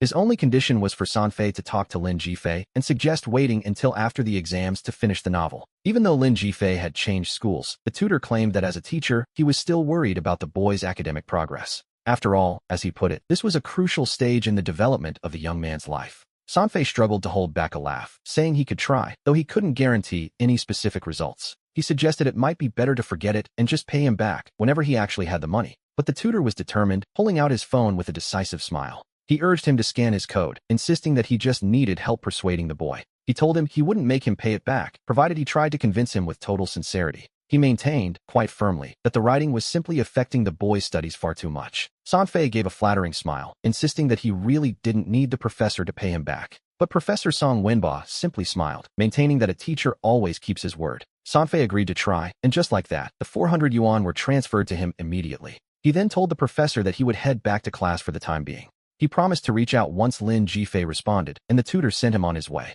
The moment Sanfei stepped out of the office, he immediately sent a message to Lin Jifei. He was laughing, noting how they were transferring money like crazy. He told him it was hard to believe, describing them as good people, yet somehow not good at all. He repeated the irony of their nature before explaining that the tutor wanted him to persuade Lin Jifei to stop writing the novel. It seemed Professor Song Wenba was truly anxious, a realization that made the corner of Lin Jifei's mouth curl into a slight smile. He decided he simply had to update a new chapter that night, if only to celebrate the occasion. Later that evening, while everyone else was busy studying for the four-school joint exam, we find a different scene at home. Instead of reviewing his notes, Lin Jifei was busy researching how to register an online store. He remembered that in a few years, the e-commerce wave would change everything. He knew that opening a shop now wouldn't exactly be like getting the very first piece of the pie. But even if it was the second or third slice, it was still well before the true online shopping boom. His plan was to enter the market before the wave could fully impact the traditional economy. As for the products, he wasn't looking to build a long-term brand, but rather to make a significant profit in the short term. So he chose a very niche and often overlooked industry, the sale of succubus-style lingerie. Of course, since he was still a student, he knew he would have to be quite discreet about it. Fortunately, he had turned 18 just last month. This meant he finally met the identification requirements needed to open his own online shop. Suddenly, a message from Sanfei popped up and, well, let's just say his reaction was a bit colorful. He asked Lin Jifei if his account had been hacked, laughing at the sheer absurdity of the situation. The idea that he was planning to open a store to sell such items seemed completely impossible to him. He was certain it was a hacker because in Sanfei's mind, Lin Jifei was a serious science student through and through. No matter what, it would never occur to him that his friend would be sending photos of succubus-style lingerie. The most exaggerated part, in his view, was the claim that he actually intended to sell them. To be honest, even Lin Jifei knew that, at this moment, his plan didn't seem to make much sense to anyone else. But he had realized that this specific niche was actually a very clever choice for his goals. It wasn't until 10:30 that night that he finally finished adjusting all the product samples. After uploading the photos, he took a quick look at his exam notes and finally drifted off to sleep. The next morning, we find him arriving at the classroom early to prepare for the day. Not long after, the exam supervisor arrived to take charge of the room. Suddenly, Lu Zian turned to him with a smile, asking how he felt about his Chinese exam. He replied that if all went well, he should be first in the grade, earning an impressed thumb up in return. However, almost as soon as those confident words had left his mouth, the atmosphere changed. A familiar, sharp voice echoed through the room, repeating his claim of being first in the grade. The voice warned him not to get caught cheating, and when he looked up, he was completely stunned. The supervisor turned out to be Lu Qian, the director of studies from the first high school. And then it clicked for him. It seemed the joint exam between the four schools was cross-supervised by teachers from each institution. The instruction was clear. Everyone was to put their books away and gather all their review materials immediately. She warned the room that if she caught anyone copying or cheating, she would confiscate their exam on the spot. She wasn't sure how the second high school handled things, but at Izong, cheating meant an immediate notification to the parents. After making that stern announcement, Lu Qian made sure to fix her gaze directly on him for a long, pointed moment. Once he received the exam paper, he wasted no time and immediately began to write. In what felt like the blink of an eye, more than an hour had already passed. With a calm expression, he raised his hand to ask the teacher if he could turn in his exam early. He offered a slight, confident smile as he waited for a response to his request. We see him glance up at the wall clock in the classroom to check the remaining time. There were still 45 minutes left before the scheduled end of the examination period. He felt there was simply no need to keep wasting his time sitting there when the work was already done. Then, Professor Lu Qian from the other school smiled and remarked that it was still far too early to leave.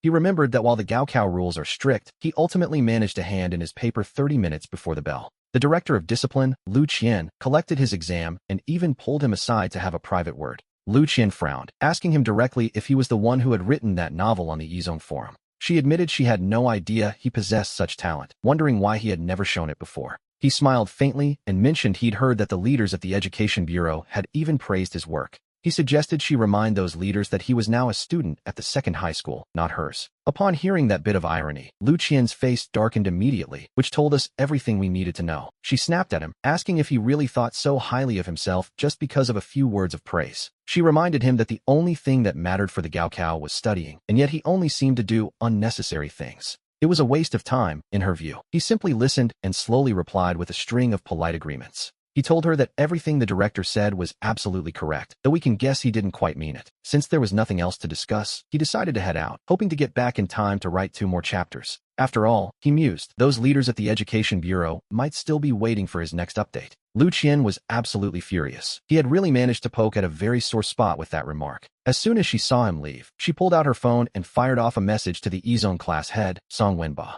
She told him she was being driven to total exasperation by his student and his difficult attitude. She complained that the boy thought he was incredible just because he wrote some mediocre novel. She urged Song Wenba to take care of the situation, but he replied that he had already given it some thought. Since the boy refused to delete the story, Song Wenba asked Lu Qian what had happened to make her so upset. After asking her several times what was wrong, he suggested they organize a school-wide literary competition to settle things. With so many students at Izong, he argued, it was impossible that not a single one could surpass him. Once someone appeared who could write better than he did, the whole matter would be resolved naturally. Lu Qian's eyes lit up at the suggestion. To her, this seemed like a truly excellent idea. She decided to suggest it to the principal later, and we have to admit, Izong certainly moves fast when they want to.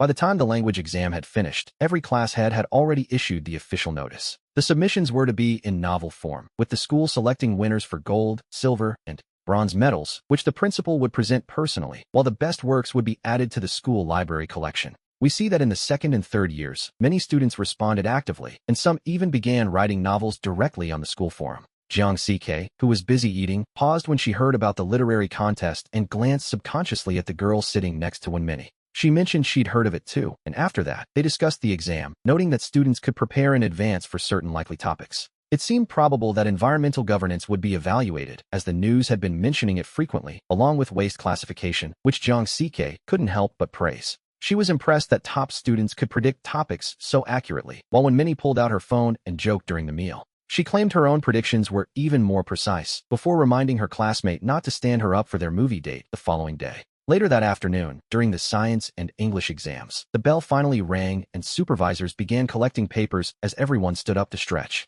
They were exhausted after a long day, but back in the classroom, Jiang CK and several other girls were as excited as if they'd seen an idol. They marveled that the English composition really was about the environment, though he simply smiled and said he'd just been lucky. At that moment, Wenmini returned to the classroom and happily told Jiang CK how easy the English essay had been for her. Just then, the English teacher and class head, Liang Yuqin, entered the room with a smile, announcing she wouldn't be returning their exams just yet. She mentioned the literary competition at the first middle school, and many students turned their heads to look at the boy in the back row. She suggested they focus on helping each other study instead, but right then, he raised his hand and told the teacher he had an idea. He noted that while study groups were common, they weren't always effective, so he suggested making them more flexible with an indefinite number of people. The goal was to promote peer teaching, allowing everyone to listen and decide for themselves if the help was truly useful. This way, students could develop their own talents while those with weaknesses could choose a more suitable mentor rather than being limited to one group. Many students nodded in agreement, clearly in high spirits, though he was a bit surprised later to see the wealthy Wenmini taking the bus home. It's no wonder their classmates would be stunned after graduation. Back then, no one had any idea her family was so incredibly rich.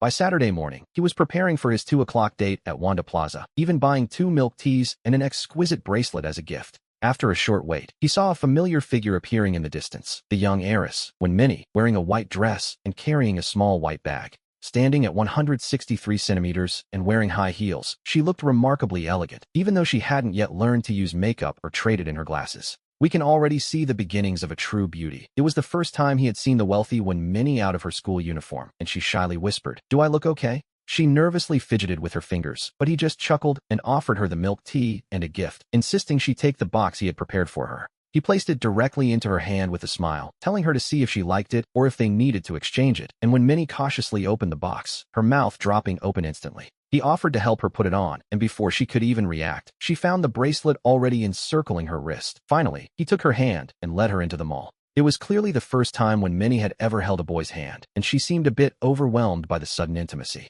She followed him obediently as they headed up to the 4th floor, where the cinema was packed with people enjoying their weekend. He told her to wait a moment while he grabbed the tickets, though asking if she wanted popcorn turned out to be a completely useless question. We see that little when Minnie was already staring longingly at the popcorn the children nearby were eating, practically drooling, when a familiar voice suddenly called out his name. He looked back to find Sun Fei and 2 other classmates from the 1st middle school standing right behind him in line, and they chatted briefly while he gathered their snacks. After getting the tickets, he returned to Wenmini and smiled, suggesting they head in to validate their entries since he had just spotted his classmates. Upon hearing this, Wenmini froze and instantly buried her head in embarrassment, terrified of being seen. Her clumsy, cute reaction nearly made him die of laughter. To be honest, even without makeup, her natural face was quite lovely, though her quiet personality meant she wasn't exactly the most popular girl in class. Meanwhile, Sun Fei and the others began to jeer, and one student even managed to sneak a photo to send to their class group chat. The group chat exploded instantly, with everyone calling him a scoundrel for being out at the movies with another girl instead of Chinsaruo. The rumors began to fly at lightning speed, as classmates speculated wildly about who this mysterious girl could be and what it meant for his reputation. The boy who had taken her to the mall could clearly see that things were becoming complicated, even if he tried to ignore the chatter. Even though he and Wenmini were tucked away in a quiet corner of the theater, the atmosphere felt charged with a new kind of energy. As they settled in, he leaned toward her ear and asked her in a soft, low voice, "Is this the first time you've ever gone to the movies with a boy?" Wenmini nodded, looking a bit dazed, and then focused her attention back on the popcorn. It was truly delicious, and he found himself genuinely amused by her adorable clumsiness. He asked her why no one had invited her out before, or if perhaps her family simply didn't allow it. Wenmini hesitated for a moment, her lips moving as she prepared to give him an answer. She admitted they didn't let her, which led him to realize she must have snuck out today. Wenmini nodded her head quickly, looking very much like a little chicken pecking at rice. She even went so far as to make a shushing gesture, as if they were sharing a great secret. He then asked if that meant she absolutely had to be back home in time for dinner tonight. Wenmini seemed stunned by the question, nodding as if that were the most obvious thing in the world. Suddenly, she made a defensive movement, covering her chest with both hands while staring at him intently. He burst out laughing, explaining he only meant to ask if she'd eat out before heading back or dine at home. He certainly wasn't asking her about staying out late into the night, perished the thought. It was then that when Minnie realized she had completely misunderstood his intentions. Instantly, her ears turned a soft shade of red, and she gave a quiet, embarrassed nod. He found her to be incredibly cute, but he noted it was good that she knew how to protect herself. At the very least, it meant she wouldn't be easily fooled by any random boy who came along. The movie ended at 5:30, and after saying goodbye to Wenmini, he didn't head straight home. Instead, he sent a message to Sun Fei, suggesting they grab a bite to eat nearby. With a smile, he told himself he hadn't actually offended anyone with his recent actions. All he really wanted was to find someone who would actually buy things from his online store. He told himself it was all for the sake of his shop, so that his sales could finally start to climb. After that, he took the time to clearly explain the division of labor and how the entire operation would work. And just like that, in the blink of an eye, the weekend break was over and done with. We see that Sun Fei is certainly a man of action, moving with impressive speed. Right from the start, he managed to gather a group of more than 30 people. Our protagonist was kept busy from 3 in the afternoon until 7 at night, ending up so exhausted he felt dizzy. Just as he was about to finally take a rest, he suddenly discovered that the class group chat was absolutely exploding. Their tutor, Liang Yuding, had sent out a message addressed to all the students. It seemed that Zen Jansen's grandmother had been hospitalized following a cerebral hemorrhage. To make matters worse, his father had also been in a car accident just the previous week. They were going through a difficult time, and the teacher hoped everyone could lend Zen Jansen a helping hand. Next week, the teacher and the class representative planned to go to the hospital together. They were going to visit the grandmother, and while he was stunned at first, a brilliant idea suddenly made him smile. He reminded himself that it is always better to teach a man to fish than to simply give him the fish. He knew that simple donations might not amount to much in the long run. However, by helping him with his work, the boy could actually earn a decent amount of money. And so, he reached out to the tutor to ask for the young man's phone number. He called him to learn more about his family's situation and, while he was at it, explained how he could earn some cash. Once he understood the plan, the other boy was completely convinced and immediately wanted to do business with him. By the following morning, the entire school was buzzing with talk about the upcoming joint exams between the 4 schools. Just after he finished his lunch at noon, someone suddenly gave him a sharp tap on the shoulder. He looked up and saw his language teacher, Luo Bengexuan, standing right there at the classroom door. The teacher, Luo Bengexuan, gave him a knowing smile and began to speak. She asked him what was going on, though her tone suggested she already knew the answer. She told him he had done quite well, noting that in the entire number 2 high school, there were only 2 perfect scores on the essays. One of those perfect scores belonged to him, and he had managed to secure 4th place overall in the language department. Our protagonist's eyes lit up at the news, and he couldn't help but think how great that sounded. However, a small worry crossed his mind about not taking the absolute first place in the whole school. After all, he had been quite bold before, telling the teacher not to even bother paying attention to him during class. Luo Bengexuan simply offered him an ambiguous smile, as if she were keeping a little secret. She told him to just wait for the final grades to be posted, then asked, quite pointedly, if he had truly written that novel himself. He nodded firmly, and Luo Bengexuan smiled, assuring him that everything was perfectly fine. She was confirming it because, as it turned out, leaders from the education office were coming for an inspection the very next day. It seems the number 1 high school had organized a literary competition, and their own school didn't want to be left behind. They were planning to establish their own literary society in the 2nd year to help cultivate the students' talents. The goal, of course, was to significantly improve the reading and writing abilities of everyone in the grade. The principal's plan was to have him participate in a public class as a model student to share his writing experiences. he would be expected to talk about how he started his journey as a writer and other related topics. At that moment, we learned that the high-ranking leaders might actually attend this specific public class to listen to him. So, she suggested he organize his novel's plot and pick some excerpts to make his presentation a bit more convincing. As we returned to the classroom, Jian Shiki looked up with curiosity and asked what the teacher could possibly want with him. He offered a slight smile and replied that it was nothing, simply that the teacher didn't want anything specific from him. The questions kept coming, as everyone was dying to know what had been discussed during that private meeting. In an instant, his classmates gathered around in excitement, buzzing with the news that the school had 2 perfect essay scores, and he held one of them. Everyone looked at him with envious eyes, and then someone brought up Lin Jifei and the latest news. They asked if he had seen the recent literary creation contest hosted by the #1 high school. It was honestly hilarious to them, as the school had organized a popularity vote that was going quite unexpectedly. His classmate, Gui Yance, couldn't contain his laughter as he explained that the person in first place was actually him. To be precise, his novel had the highest number of votes, directly surpassing the second place. In fact, beating the sum of 2nd through 10th place combined. They didn't have nearly as many votes as he did. Meanwhile, at the #1 high school, Vice Principal Guibua was fuming in his office. He shouted at Sun Gembo over the phone, asking if he had seen the absolute disaster currently unfolding on the internet. Even if you added all the other scores together, they still didn't reach the heights of that one particular student. It was, in his eyes, simply scandalous. The tutor, Sun Gembo, opened the webpage to take a look for himself. He was left utterly dumbfounded, seeing that the next 9 rankings combined couldn't even compare to the vote count of the first place. Tutor Sun Gembo said nervously that it couldn't be right, insisting there must be some mistake. He argued that the list was definitely inaccurate and that the whole situation made no sense whatsoever. He pointed out that Lin Jifei had already withdrawn from the school and didn't meet the rules, so the data had no reference value.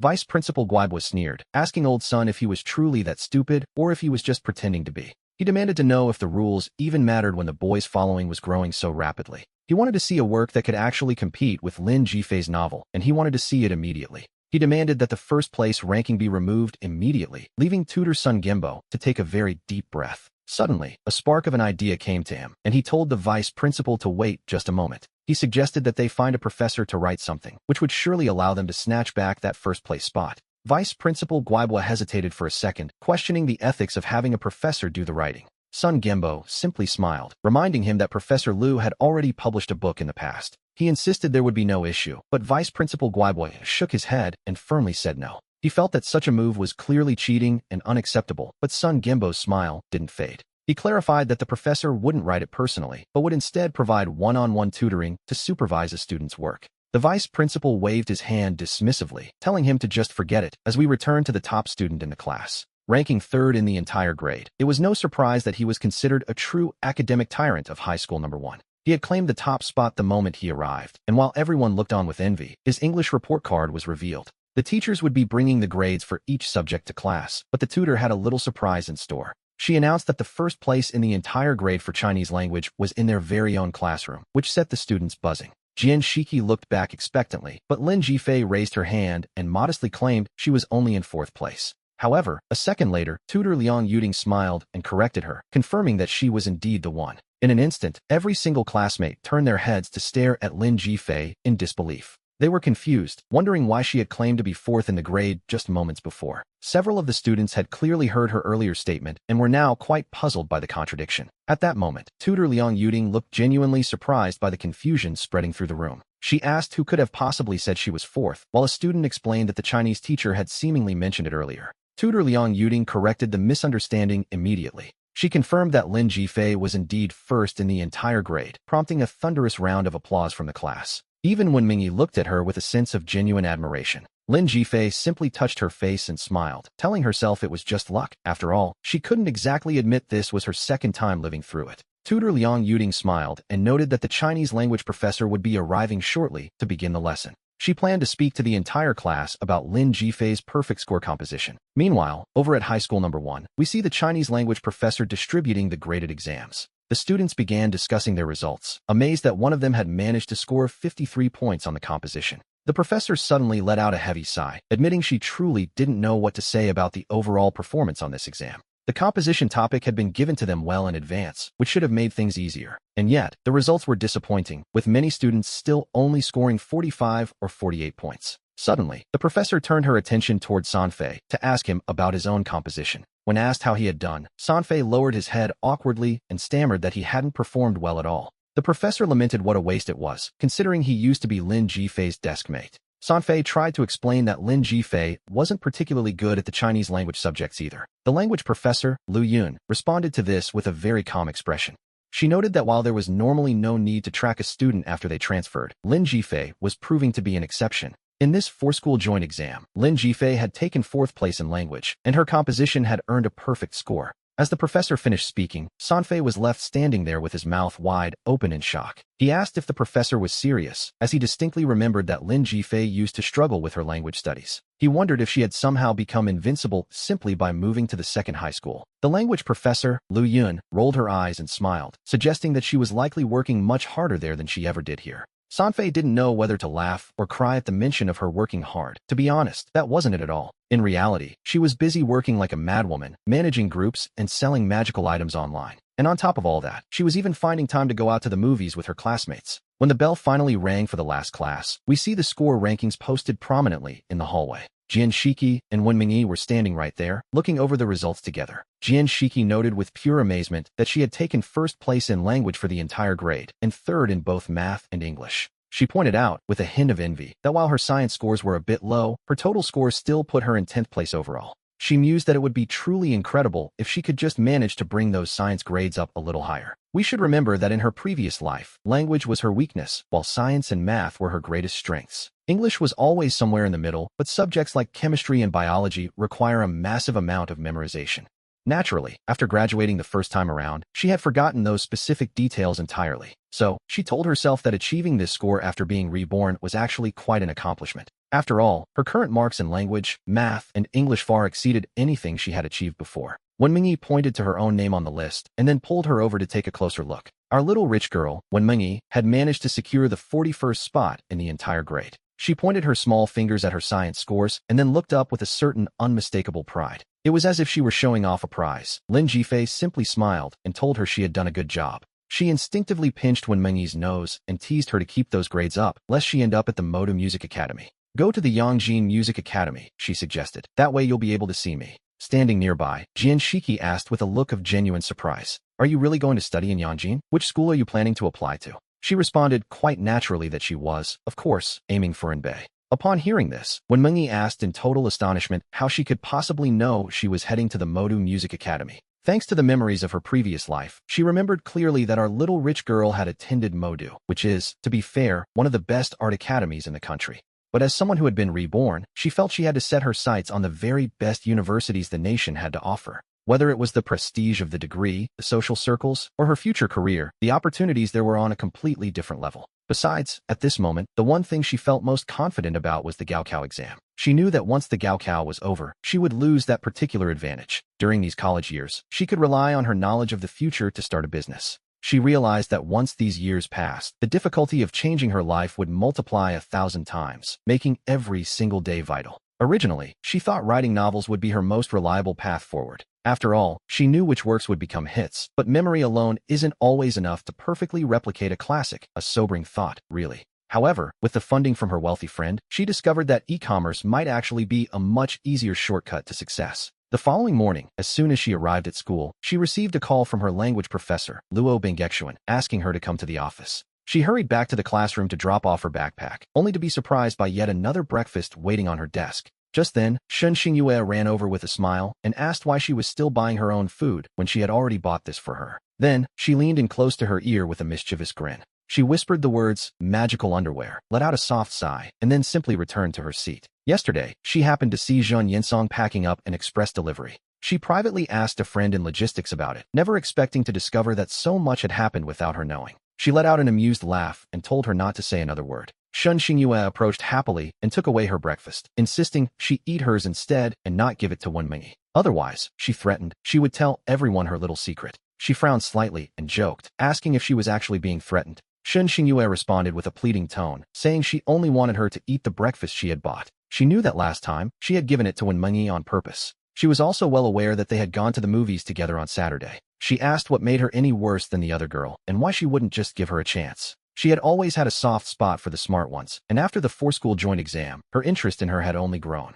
Even though she was her elementary school classmate, they knew each other well. She had even gone out with her back in elementary school, but to her, that didn't seem to matter at all. In any case, she felt she was a person who simply couldn't be found elsewhere. She asked once more why she wouldn't just give her a single chance. Shen Xingyue replied in that same pleading tone, reminding her that she wasn't just an old classmate. She insisted that she didn't like herself this way, repeating that she wasn't just a girl from her childhood. She kept emphasizing that she wasn't just some former elementary school classmate. It seemed she really wanted to move past that old label once and for all. Then, changing the subject, she asked where Lin Jifei had gone. He raised his hand and said, "Here, teacher." "Boy, are you pulling my leg?" the teacher asked in disbelief. Language, math, and English, all his subjects had such high marks, yet his combined science score wasn't good at all. The room fell quiet, and the physics teacher took the exams and began to explain them. One could tell immediately that he was a very efficient teacher. No time was wasted here. During the second class, we see several officials inspecting the school grounds. At that moment, the leader approached the door of our class and asked a question. "Is the transfer student from school number 1 you mentioned earlier in this class?" Then, the head of the academic department, Lu Xiaoping, stepped forward with a smile. He greeted the physics teacher and called out, "Is Lin Jifei here?" "Come out for a moment," he said, and Lin Jifei stood up instantly. Naturally, all of his classmates turned to stare at him as he moved. He walked slowly out of the classroom and then gave the teachers a polite nod. "Good morning, teachers," he said, and Lu Xiaoping told him, "Don't be nervous. This is the school's director Sandio. Are you with the provincial education office? And these are the leaders and teachers from the education bureau."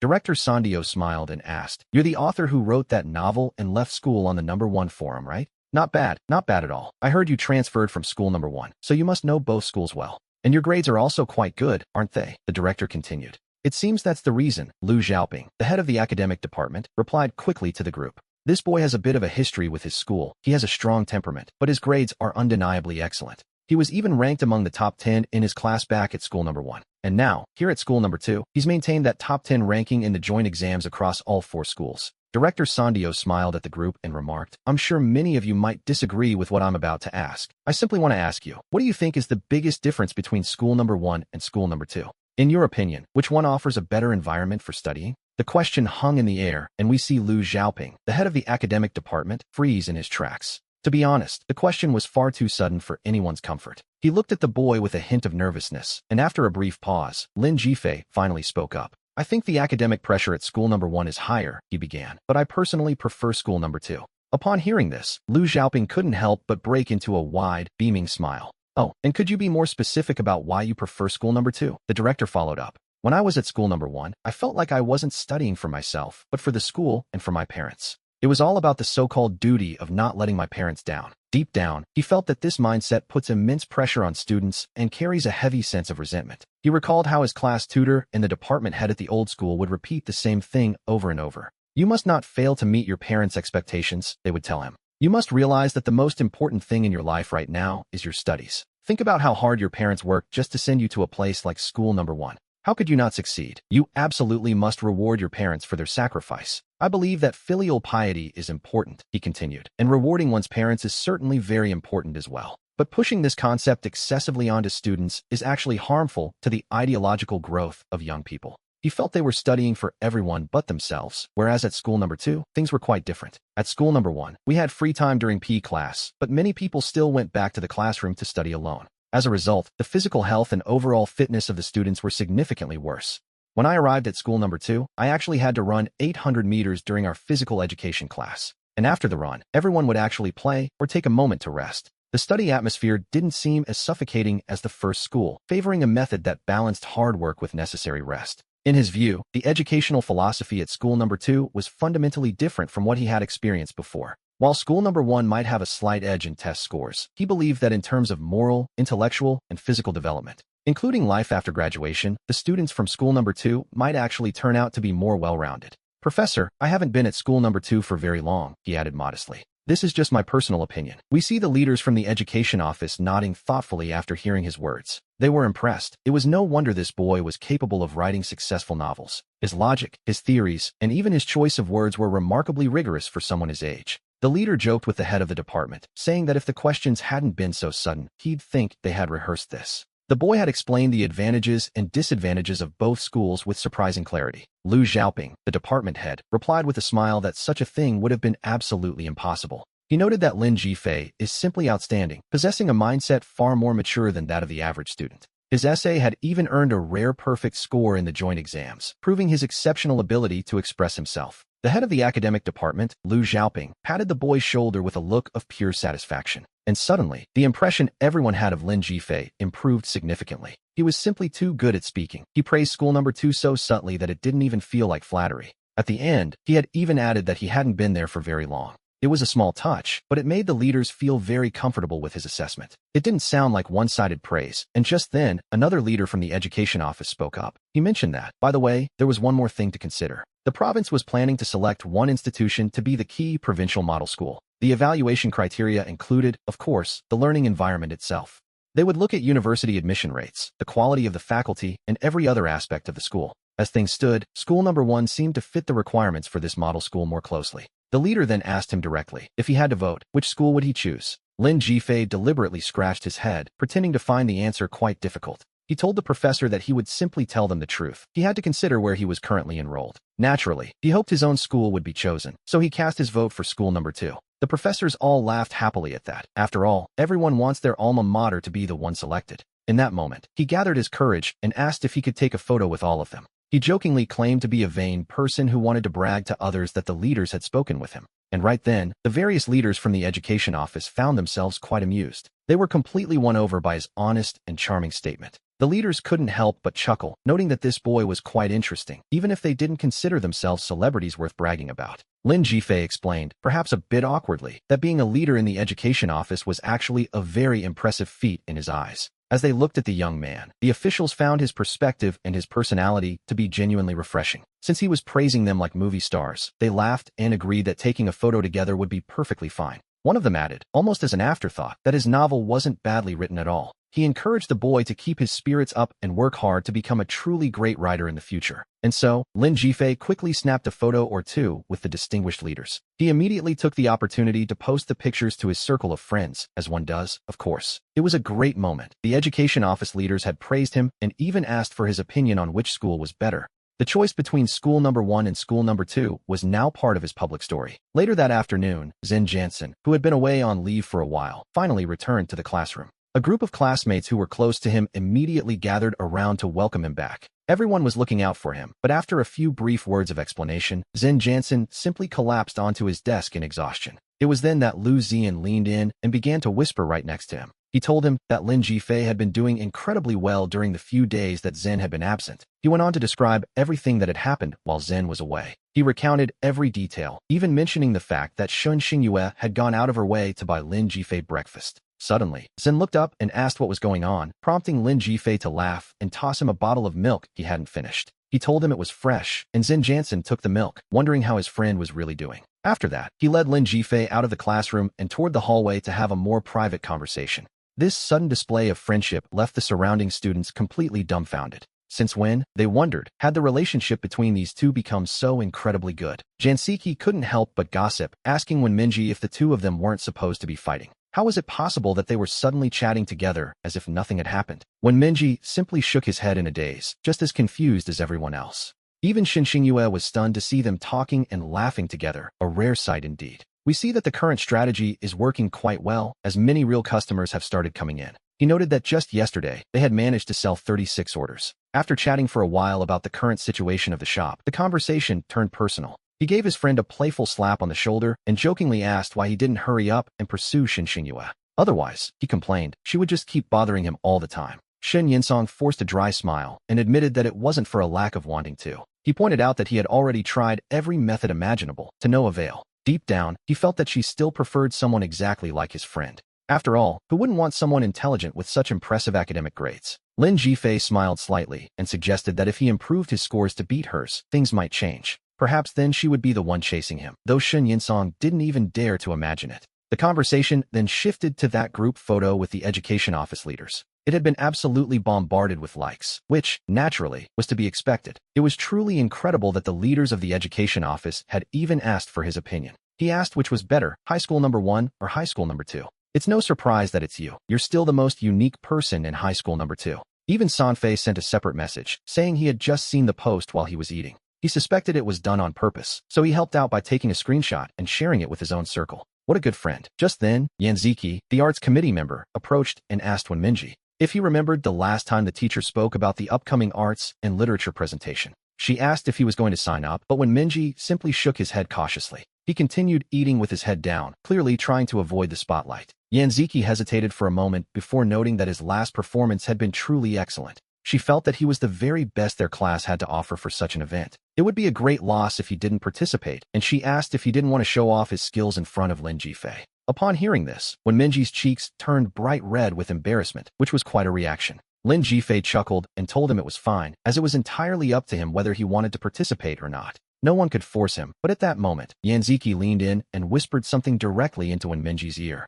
After a moment, when Minji bit his lip and responded in a very soft voice, he agreed, saying that he would participate after all. Yanziki clapped her hands happily, laughing and saying that his decision was absolutely wonderful. Then she turned to Lin Jifei and asked what he thought, pointing out that even when Minji was participating, she reminded him that since this was their final year of high school, it was their last real chance. He realized then that this arts committee member was truly gifted at the art of persuasion. We still don't know exactly what she whispered to our little vice monitor, but whatever it was, it worked. She actually managed to convince the other person. Lin Jifei finally responded, telling her that they would just have to wait and see. He added that if no one else in the class signed up by the deadline, he might consider going. Yanziki, the arts committee member, simply smiled at his response. She told him she didn't mind the hesitation and would consider him registered anyway. He wondered what his talent should be, his lips curling into a slight smile as he looked at Minji. He noticed that the poor girl was looking back at him with a mix of curiosity and expectation. That was when he decided on magic. Meanwhile, over at high school number 1's cafeteria,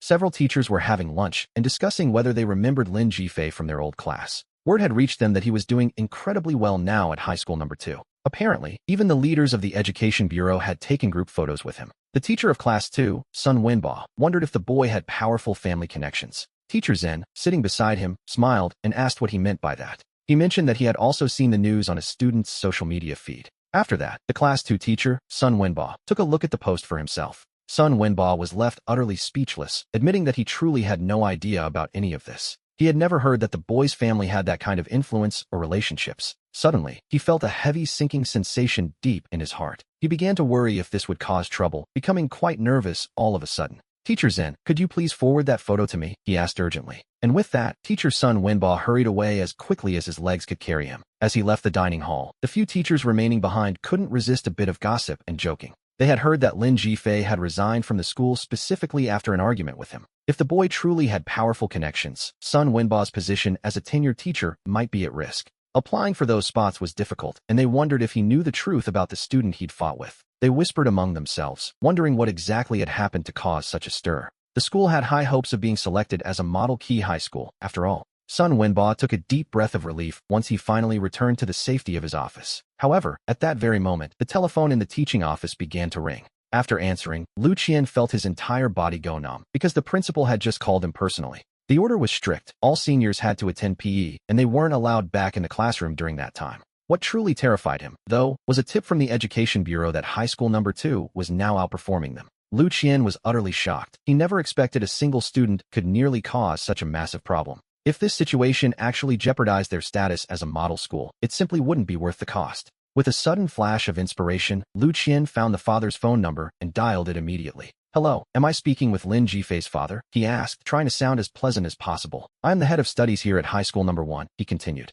We met last time, and I wanted to remind you that your son's records are still here at our school. He mentioned he wanted to visit to see how the boy was adjusting, and then asked for their home address. I'll bring them to your home personally, he said, claiming he was worried the transfer might affect the boy's grades and wanting to discuss the situation. He added that even though the boy had left, he was still a product of high school number 1, after all. And so, he made arrangements to visit the house that coming weekend. We returned to the boy, who had just arrived home at that very moment. After school, he happened to overhear the phone conversation between his father and the head of studies. He smiled slightly and asked his father if he truly believed such selfless kindness still existed in this world. His father admitted it seemed strange, but noted the man insisted several times on delivering the records himself. The man had claimed he simply wanted to understand how a former student was adjusting to life at high school number 2.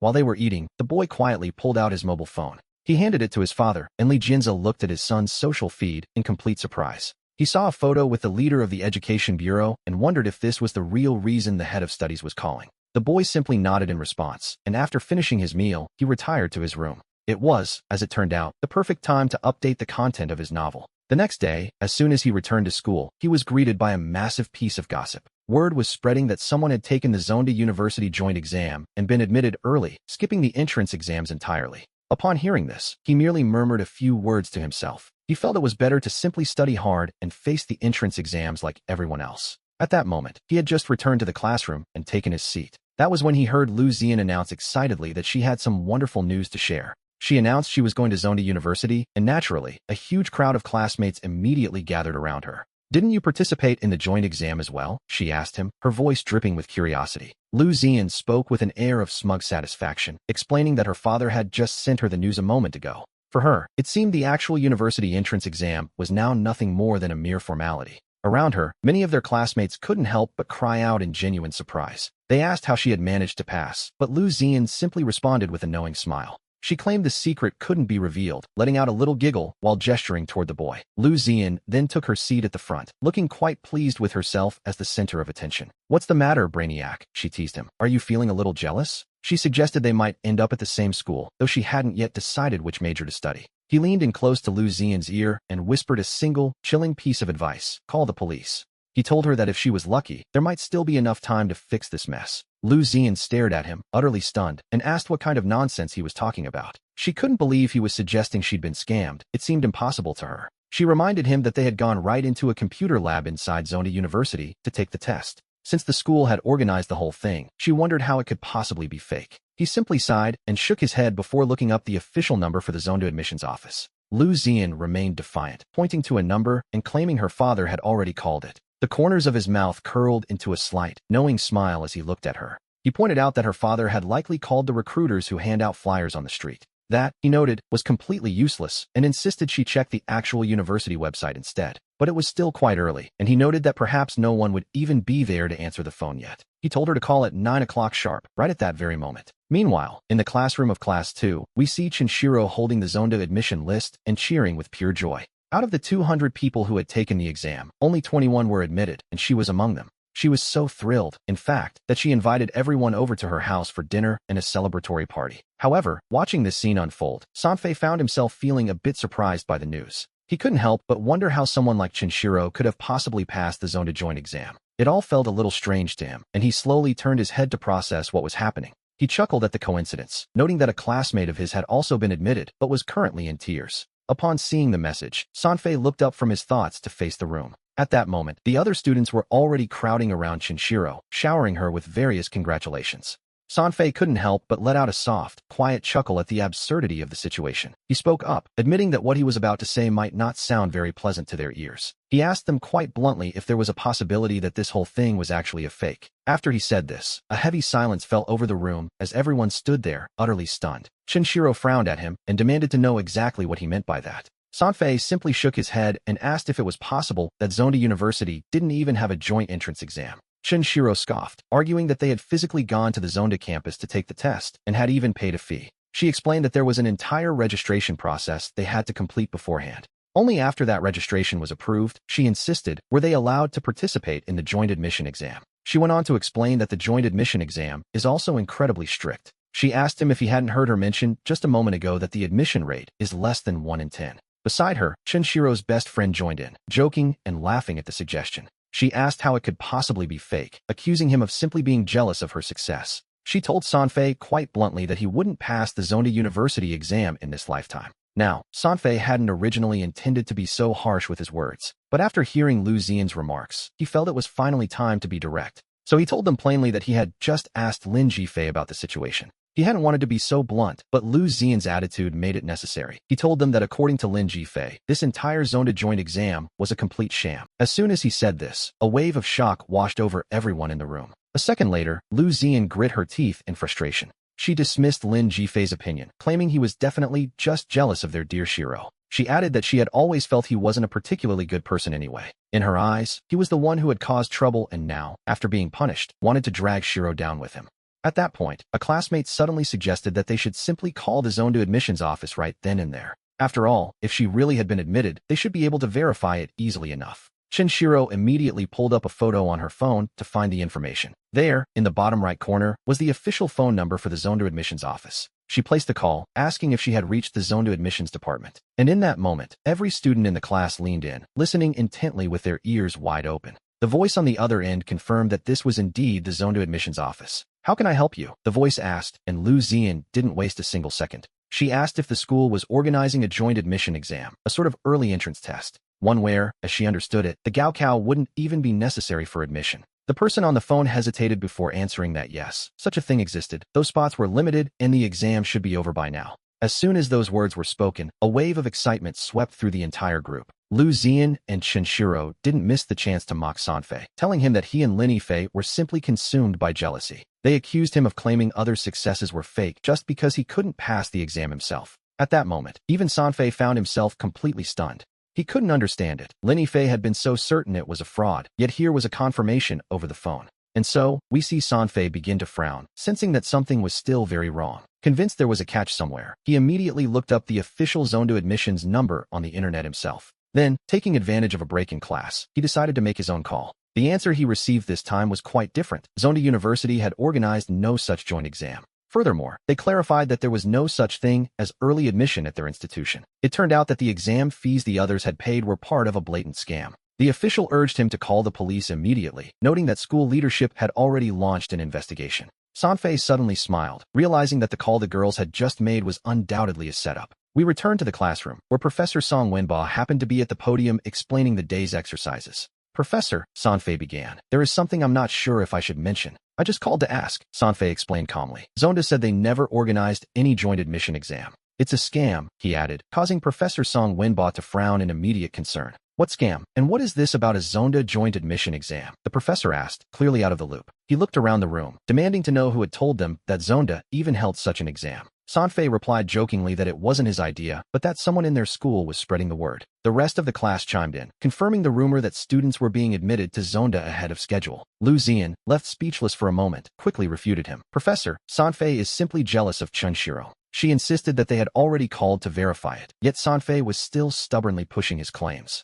Sanfei found the whole situation quite amusing. "Jealous of what, exactly?" he asked with a smirk. He reiterated that he had made his own call, and there was absolutely no joint admission exam. Furthermore, he dropped the bombshell that the exam fees they had all paid were part of a blatant fraud. The reason the exam was held at Zonda was because they had initially partnered with an outside educational institution. To be honest, no one expected that this institution would be using the university's name for such a scheme. Sanfei informed them that the school leadership had already involved the police to handle the matter. And yet, he noted dryly, "You all keep insisting that I'm just being jealous." Shinshiro, feeling cornered and annoyed, snapped back that she wasn't jealous of anything at all. "Didn't you just call to ask? Why are you being so incredibly annoying?" she demanded. She accused Lin Jifei of feeding him information again, while Professor Song Wenba remained visibly confused. Suddenly, the moment the professor heard the name Lin Jifei, he seemed to snap back to full attention. "What?" he asked, his interest piqued. "Does this actually have something to do with Lin Jifei?" Demanding to know what was happening, the professor listened as Sanfei recounted the entire incident.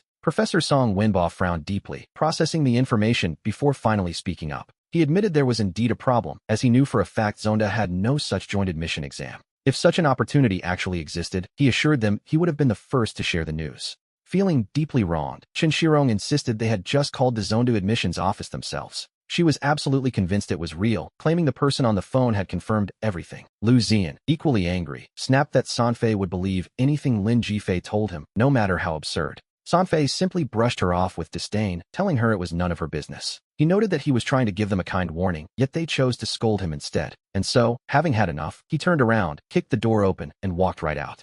Professor Song Wenba watched him go, calling out a sharp reprimand about his lack of manners. Deciding to settle the matter, the professor pulled out his phone to ask about the Zonda exam himself. After hanging up, he wore a complicated expression as he asked Chunshiro to step outside for a moment. Chunshiro smiled happily, certain that the professor was about to confirm her bright future. However, a second later, Professor Song Wenba's face turned serious as he delivered the news. It was a fake. He explained that while many students had taken the exam, Zonda officially had no such admission process. It appeared several training institutions had been collecting money by using the university's name illegally. He then asked, with a hint of dread, if the registration fee had been as expensive as he'd heard. Chinshiro's eyes turned red instantly, her voice trembling as she asked how it could possibly be a lie. She looked at her teacher in total shock, stammering that she truly had no idea. She explained that her mother had already paid the money, and then, through her tears, Chin Shirong recounted the entire story from start to finish. Upon hearing this, Professor Song Winba couldn't help but chuckle, asking how anyone could believe such a perfect opportunity existed in this world.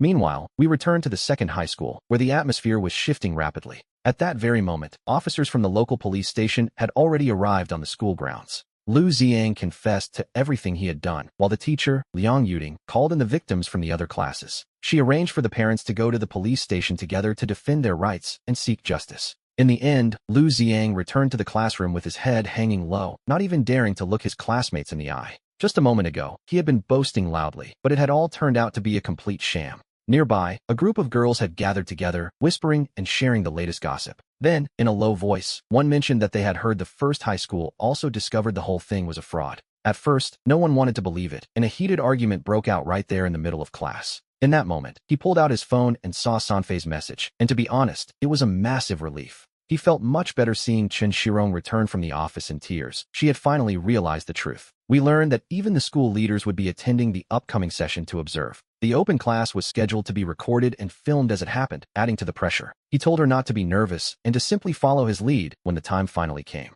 A few minutes later, as the bell rang, the language teacher, Luo Bengexuan, stood on the stage with a microphone and a smile. She announced that the theme of their open class today was how to turn reading and writing into lifelong hobbies. She noted that many people claim they simply don't enjoy reading or picking up a book. They often feel the same way about writing compositions, don't they? Which, naturally, was exactly what she intended to change. She asked if there was anyone who would raise their hand if they truly enjoyed reading. Standing there by the guest seats, he couldn't help but raise his hand with a smile. Yes, just him. He admitted that he loved reading just about any book, provided it wasn't a textbook, of course. Upon hearing this, the entire room burst into a collective wave of laughter. The atmosphere lightened instantly, and even the leaders from the education office began whispering curiously among themselves. They wondered how it could be this same boy again, noting that he was certainly an interesting character. The language teacher, Luo Bengexuan, simply smiled at the display. She told the class not to listen to his nonsense, though she said it with a clear sense of affection. She noted that he actually reads far more than them, and announced the school was officially establishing a literature club.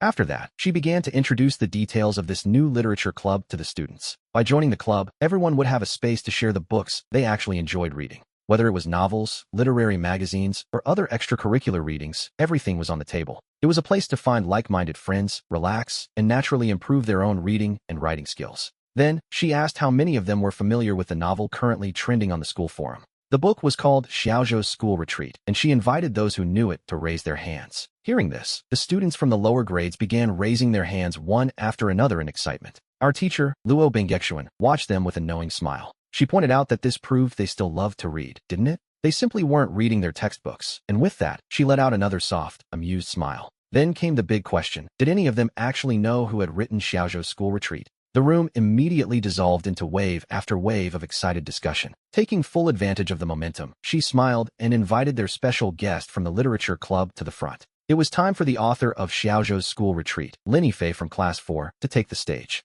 Thunderous applause erupted as the students watched with wide eyes while he made his way up to the podium. The very moment he stepped onto the stage, the entire atmosphere in the room seemed to catch fire. "Hello everyone," he began. "I am Lin Fei, from Class 4 of the 3rd grade. He jokingly claimed that he didn't focus on what he should and that he didn't actually like studying. He even warned them, quite ironically, not to follow his example under any circumstances. Then, he directed their attention to the big screen to show his report card from the 4-school joint exam. And so, we see his official grades projected clearly for everyone to see on the PowerPoint presentation. At first, he made sure to highlight his top-tier academic scores. Standing there with a confident smile, he asked the crowd why they thought he would show his grades first. He looked toward the younger students, wondering if any of them had the answer. One boy gathered his courage, raised his hand, and suggested the novel's logic was solid because of his academic strength. Upon hearing that, Lin Fei replied with an amused tone that he was wrong, completely wrong. In fact, the real reason he put his grades up there first, he admitted, was simply to show off. He wanted them to know that the person on stage wasn't just anyone, but a senior whose grades were far above theirs. He then asked the crowd a simple question: were those marks impressive or not?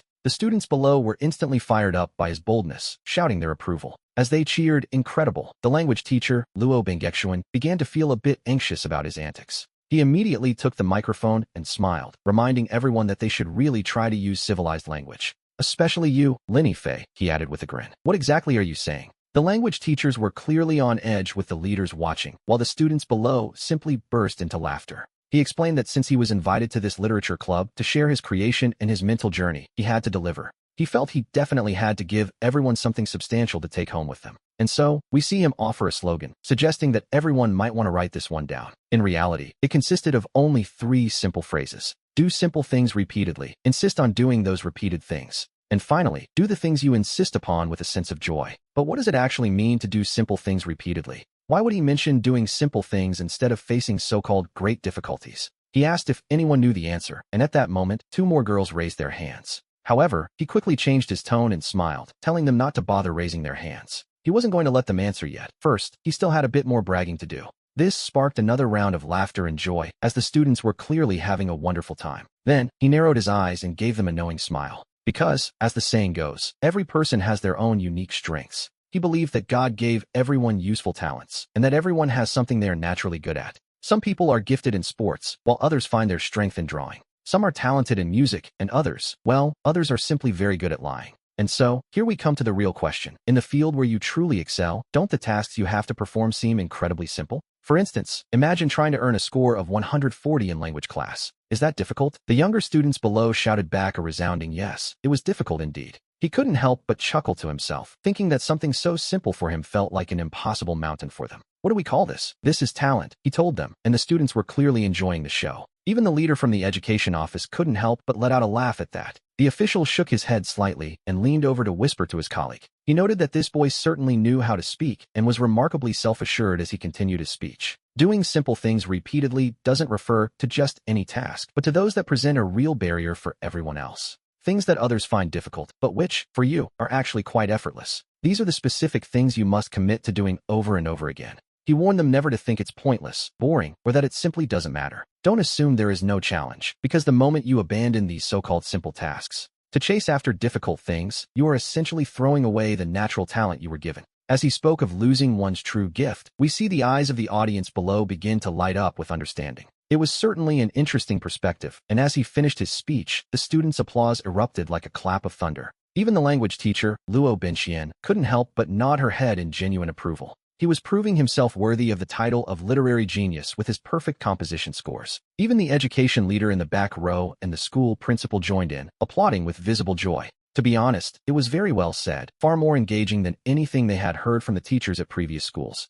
After the open class, several officials left with smiles on their faces, repeatedly praising his remarkable talent. Suddenly, he found himself with quite a few admirers at school, as several young girls worked up the courage to approach him. They were all eager to get his contact information, hoping he might share a way to stay in touch. Despite their persistent requests, he turned them away with a simple wave of his hand, while his teacher, Luo Benxian, noted how well the principal felt the class had gone. The recorded video was set to be published on the official website of No. 2 High School to help promote the institution. She remarked that it was a shame he was already a senior, otherwise, the position of literature club president would surely have been his. That very same night, the video of his speech had already made its way onto the campus forum. It was even featured prominently, pinned right at the very top for everyone to see. Suddenly, a wave of students from No. 2 High School rushed online to watch the footage. The comments flooded in, with many realizing he was the one behind the novel, some even leaving rather dramatic declarations of affection. However, no one knew that this senior, envied by so many, was currently busy with something his peers wouldn't dare imagine. Hidden away in his room, he was selecting new monster content for a Christmas event, though the initial investment had been quite steep. The gold reserves belonging to Wenmengdi were being drained rapidly by his ambitious plans. Of the original 200,000, only a little over 50,000 remained at this point. The following day, while taking the bus back to school, he unexpectedly ran into 2 familiar faces. Looking at the person who had left such a deep mark on his previous life, he asked if the money from Zonla had been recovered. He sighed, wondering why people could be so cruel these days upon hearing the situation. Chen Sairu lowered her head and leaned in close to him, speaking in a soft, hushed voice. She thanked him, noting that if he hadn't warned them, they might not have discovered the truth so quickly. And it was at that exact moment that the bus gave a sudden, violent lurch. Chen Sairu seized the opportunity, grabbing his arm to keep her balance as the bus swayed. She looked at him with pitiful eyes and asked in a low voice if he had any plans for Christmas. She admitted she knew he was still angry, but she wanted to invite him to dinner to apologize properly. She looked up at him, blinking those large, expressive eyes of hers. It must be said, Chen Sairu is truly the type of girl who is quite beautiful, especially when she puts on such a sorrowful expression. Even the other boys on the bus were stunned by the sight, but it had no effect on him. He simply frowned and gave his answer. He told her he didn't have time, but Chen Sairu shook his arm coquettishly, begging him to reconsider. She insisted she knew she was wrong, while Lucian chimed in from the side, pointing out that Chun Sairu had already apologized. He told him to just give her a chance, adding that boys shouldn't be so stingy about these things. We have to admit, with a coordinated effort like this from these two girls, a softer-hearted boy might have actually been fooled by them, though he remembered all too well the bitterness he tasted in his past life. In that life, learning that Chun Sairu and Zhao Tianlei were together and planning to marry had caused him to completely break down.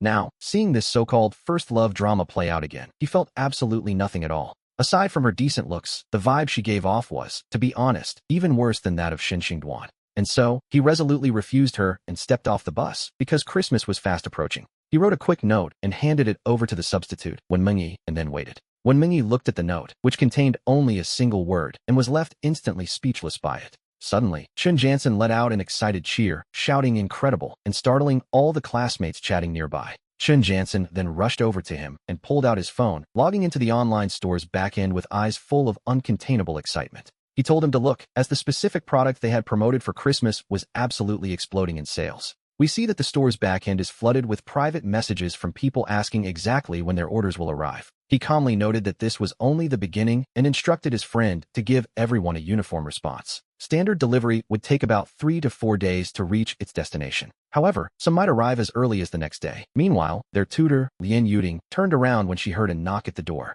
She was surprised to find both him and Chun Jansen walking into her office. She immediately asked what was wrong, wondering if they had been in another fight. He explained that he wanted to request the use of a school computer or for her to open the electronic reading room for them. Lien Yuding frowned at the request and turned to ask what on earth they needed a computer for. He admitted it was for things unrelated to their studies, but he guaranteed that Chun Jansen would pass the first phase cutoff in the mock exam. Hearing this, Chun Jansen was stunned. He nervously pulled at his friend's sleeve, whispering that there was no way he could pass. Watching this display, Lien Yuding couldn't help but laugh, finding the whole situation rather amusing. She told him that if he were talking about his own grades, she might actually believe it was possible. But she questioned how Chun Jansen could possibly achieve such a high score. After all, the poor boy struggled with English and was falling behind in Chinese as well. Then she paused, realizing that he happened to excel in exactly the subjects where his friend was failing. She asked if he intended to tutor him, but he replied that he planned to do much more than just teach. He doubled down, promising to ensure that his friend would definitely clear the first phase hurdle of the mock exam.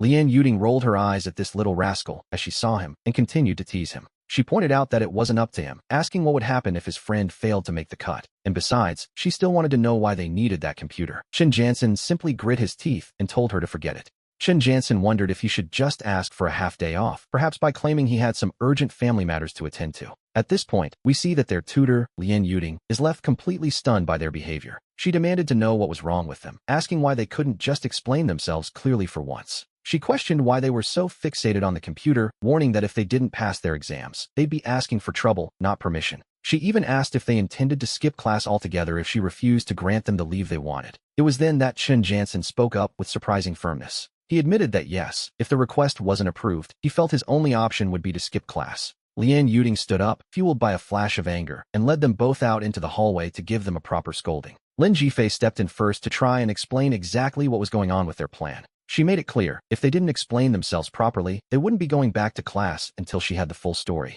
Chun Jansen remained bewildered. To be honest, he still had no idea what his friend was actually trying to achieve. He had even gone so far as to claim he would help Chun Jansen clear the mock exam cutoff line. Lin Jifei told her that she was a truly good teacher in every sense of the word. Lien Yuding laughed at the flattery, telling him not to praise her so highly just to get his way. She noted he had a very sharp tongue, but agreed to bring her spare laptop from home if they came to the office after class. However, a new problem arose. What would they do if someone started asking questions about it? Furthermore, there was the matter of the personal files and data on her home computer. It wouldn't be ideal for other students or teachers to see what was stored on her private device. Upon hearing her concerns, Lin Jifei couldn't help but roll his eyes, privately, of course. In a sudden moment of inspiration, he came up with a response to settle her worries. The library. If she puts the computer in the library, Chun Jansen can go straight there as soon as class is over. Lien Yuding frowns, clearly hesitating for a moment as she weighs the proposal. She admits it might be possible, though deep down, she still feels like something about this isn't quite right. However, she also understands Chun Jansen's difficult family situation, which makes her soften her stance. Lin Jifei immediately pushes Chun Jansen's head down with one hand, showing a sudden and great deal of respect.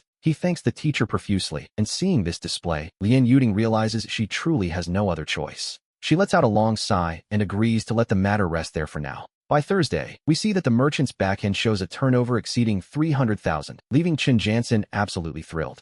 Lin Jifei can't help but laugh, telling his friend not to get too excited just yet. A new problem has surfaced. They need to advance the funds to actually ship those 300,000 yuan worth of orders. When asked what they'll do, Chen Jansen nervously admits he was just about to bring that very issue up. He had just tried to process it, but the bank card was empty, meaning many orders are currently stuck in limbo. Lin Jifei wonders what to do, eventually deciding he will have to find a way himself. He tells his friend to wait for news, knowing full well he can't rely on Chen Jansen for capital. After all, if the boy had any money, he would have used it for the hospital and the car accident compensation already. He considers his options. Should he confess everything to his parents and tell them their son is finally finding success? The idea of reporting hundreds of thousands in daily income is tempting, but he immediately dismisses it. Just then, when Minji sends a sudden message, casually asking him what he's up to, his eyes light up with a new idea, and he sends a reply back to her immediately. He tells her he's thinking of someone, then pivots to ask if she has any money left, to which when Minji responds, she replies that she has nothing left, having already given him everything she had. Upon seeing the message, Lin Jifei feels his mind go completely blank for a moment. It seems he is truly at a loss, as he has already drained every cent from his own small treasure trove. Unexpectedly, 10 minutes later, when Minji sends another message followed by a long string of numbers.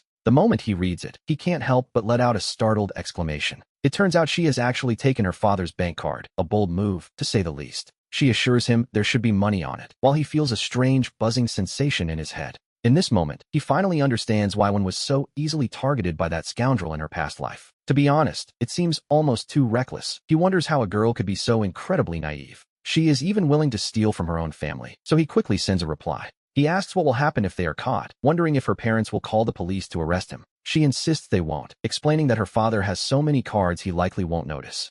If one goes missing, she reasons, he might not even realize it's gone. Besides, she tells him that by the time he finds out, the money can simply be deposited back. He finds himself deeply moved by her gesture, nearly to the point of tears. He tells himself that if he doesn't treasure this little rich girl, he would be a complete fool. Without wasting a second, he rushes to a nearby ATM to check the card. He selects the cardless service option and nervously opens the balance inquiry. He wasn't sure what to expect, but one look at the screen leaves him absolutely stunned. He counts the digits, hundreds, thousands, tens of thousands, hundreds of thousands, all the way to millions. We see the screen confirm the impossible. This card actually holds 1,450,000. He couldn't help but swallow hard, realizing that between this and the rest of the little heiress's vault, he had essentially taken nearly 2 million from her, just as he noticed when Meng and Jian Shiki returning to the classroom. A little later, he leaned in close to Wen Meng's ear and whispered a quiet remark. He told her that there were too many people watching, otherwise, he would have fed her himself. The little heiress, Wen Meng, immediately pulled him toward the room, her heart likely racing. She lowered her head, blushing deeply, and began to eat with her small, delicate bites. After 2 math classes, Lu Zian, clutching a basketball, encouraged a few classmates to head out and relax.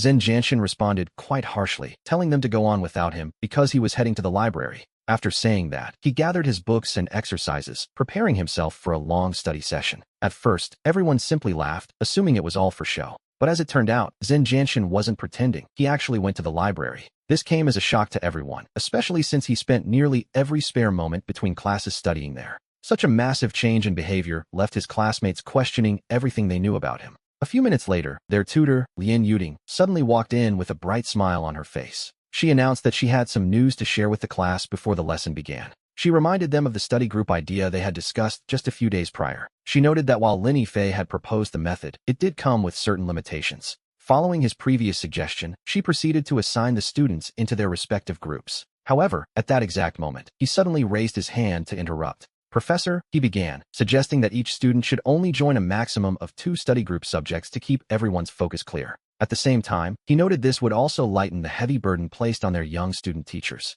After all, if 30 or 40 people from a single class came asking questions at once, no one would be able to handle it. Lian Yuding wore an expression of genuine appreciation and smiled, agreeing that they should proceed exactly that way. Meanwhile, we see that the criminals at the police station had already been successfully arrested. A large group of parents who had been scammed gathered there, shouting and demanding to know why the money from the second middle school was recovered, while the money from their own school, the Awasi Experimental Middle School, seemed to be missing. "Why isn't it being returned?" they cried, and suddenly, the police station descended into absolute chaos. At that moment, a policeman sighed and shouted over the crowd, explaining that it wasn't that their money couldn't be recovered, but that the process was ongoing. It simply wasn't that fast. Furthermore, because the students from the second middle school reported the case first, the police acted immediately. This quick thinking allowed them to freeze the bank cards belonging to the fraud group right away. However, this institution was quite clever, and they had collected tuition from several different schools into separate accounts. The specific account they managed to freeze contained all the money paid by the parents from the second middle school. As for the other accounts, by the time the police obtained the victim list and reached the bank, the funds had already been transferred. So it isn't that we are discriminating against you, do you understand? The officer asked the frustrated crowd. He told them they should actually be thanking the student who reported the case in the first place. If it hadn't been for that one student spotting the problem, he doubted any of their money would be left at all. The policeman glanced down at the official file and offered a small, knowing smile. The whistleblower's name was Lin Yifei, a high school student, and quite a sharp one, it seems. The victim registered in the official report was Lu Zian, a fourth-grade student from the third middle school. Strange, isn't it? Why would Lin Yifei's school record show he is from the first middle school? The policeman took a deep breath, noting that a student from the first middle school had reported the case for the second middle school. The parents were absolutely stunned, and several from the first middle school stood there in complete disbelief. They couldn't understand it. Why on earth didn't they, the parents from the first middle school, know anything about this? We see a large group of parents whose children had also fallen victim to the scam at the first middle school. Furious, they immediately agreed to head to the school together to demand some answers. Half an hour later, more than 20 people arrived at the gates of the first middle school. They marched through the halls, grumbling and cursing, until they reached the senior teacher's office. The teachers were understandably startled when they saw this angry crowd suddenly appearing at their door. At that moment, the students also began to watch the teacher's office with growing curiosity.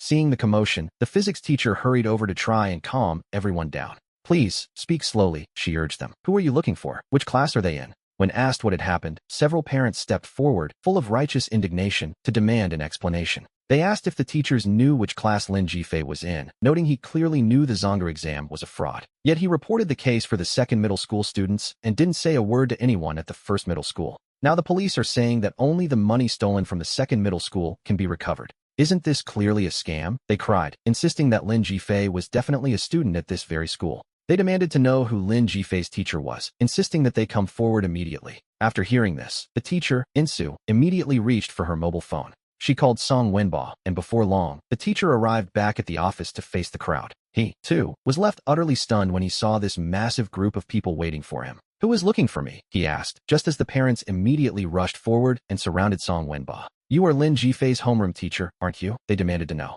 Where is Lin Yifei? Today, we are going to get some very clear answers from him. Confused, Song Wenba simply smiled. To be honest, he had no idea what was actually happening. Oh, so you're looking for Lin Yifei, are you? He replied with a dismissive air. I'm sorry to tell you, but Lin Yifei has already withdrawn from this school. He went on to explain that while the boy was talented, he simply didn't know how to behave himself. According to the teacher, the boy lacked respect for his elders and teachers, always speaking far too bluntly. Even though I don't know what happened, I can completely understand your frustrations with him, he added. He claimed he couldn't stand the boy anymore and, luckily, convinced him to drop out before he caused more trouble. We see Song Wenba looking at these parents as if they were an open book he had already read. He didn't know their motives, or if they were even on his side, but he felt some parents were clearly lacking something. Did he withdraw and transfer to the second middle school? Song Wenba asked with a smug smile. He wondered what Lin Yifei had done to make so many people hunt him down, but then the parents began to complain. I knew it, one cried. How could a student from the second middle school report someone from the first? They lamented that if the boy hadn't withdrawn, their own money might have been refunded as well. At that moment, Song Wenba's jaw dropped in absolute disbelief. Yes, the tables had turned. Just a second ago, they all seemed ready to tear him apart for being the boy's teacher. And yet, in the very next second, they were all suddenly filled with deep regret. Quite the irony, isn't it? Suddenly, one of the parents began to murmur, piecing things together. Wait a moment, he said. Didn't I just hear the teacher say something very specific? You were the one who convinced the student to drop out of school, weren't you? Yes, he certainly did say that. Realizing his mistake, Song Wenba opened his mouth to speak, then turned to run. But in the very next second, his path was blocked by an angry father. Just how exactly did you convince him to withdraw? They demanded. A series of shouts and frantic movements followed, leaving Song Wenba utterly stunned and overwhelmed. Finally, the truth dawned on him. It turned out this was all about the Zonda joint exam fraud case. He rushed to explain himself, pleading for everyone to listen to his side of the story. He claimed the second middle school couldn't possibly have discovered the children were being cheated on their own. He insisted it was all thanks to him, as he was the first to contact the students and confirm Zonda had no joint exam. Then why didn't you report it to the police? Someone shouted back. Finally, after more than an hour of absolute chaos, the crowd thinned out and the parents left. Song Wenba sat alone in his chair, dazed, for a full half hour before he could even begin to recover. He stared blankly into space, his eyes wide, cursing Lin Jifei under his breath. In his twisted logic, he decided that everything that had gone wrong was entirely the boy's fault. Otherwise, why would he be inexplicably denounced by these parents? He even began to suspect a deeper conspiracy. His application for head teacher this year was now, quite literally, in ruins. However, at that exact moment, the director of studies, Lu Qian, suddenly called him. "What is wrong with you?" she demanded. "A massive number of parents have called to complain, asking me why Lin Jifei withdrew." The corner of Song Wenba's mouth twitched slightly as he listened to the director's fury. Even though he was a professional educator, he really couldn't help himself in this moment. So, he began to complain over the phone, asking why it even mattered to them if people withdrew. He wondered aloud if these people had holes in their brains or something equally absurd. What could a student who had already left the school possibly have to do with them now?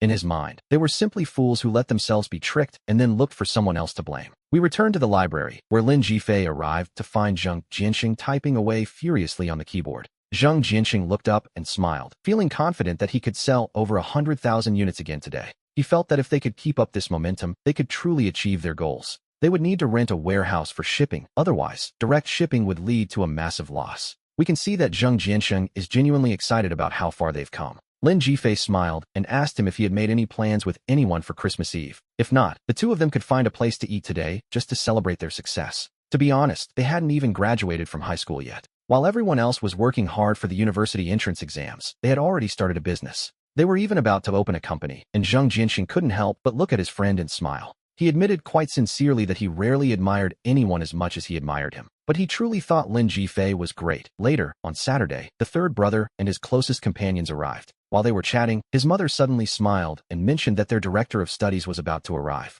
Upon hearing this, several students suddenly wore expressions that were both mocking and full of expectation.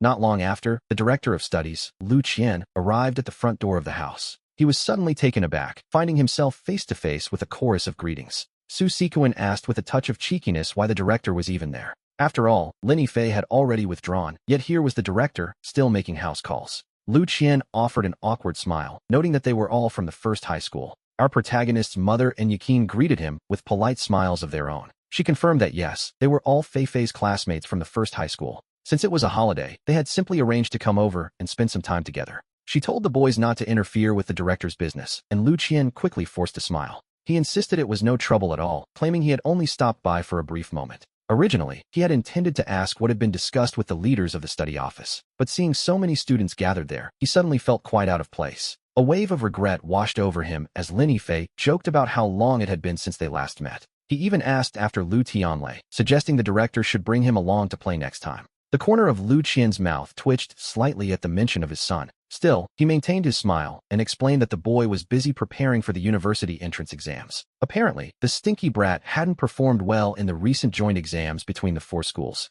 He hadn't even allowed him to leave the house, a fact that Bao Shi and Sanfei found quite amusing. They couldn't help but laugh, knowing full well that Lin Yifei and Lu Tianlei didn't exactly get along. And yet, Lin Yifei insisted on poking at the wound, just to see the director's reaction. Our protagonist's mother and Yachin brought out some fruit to entertain their guest, addressing the director politely. They asked whether they should deliver the records to the director of the second high school or the admissions office.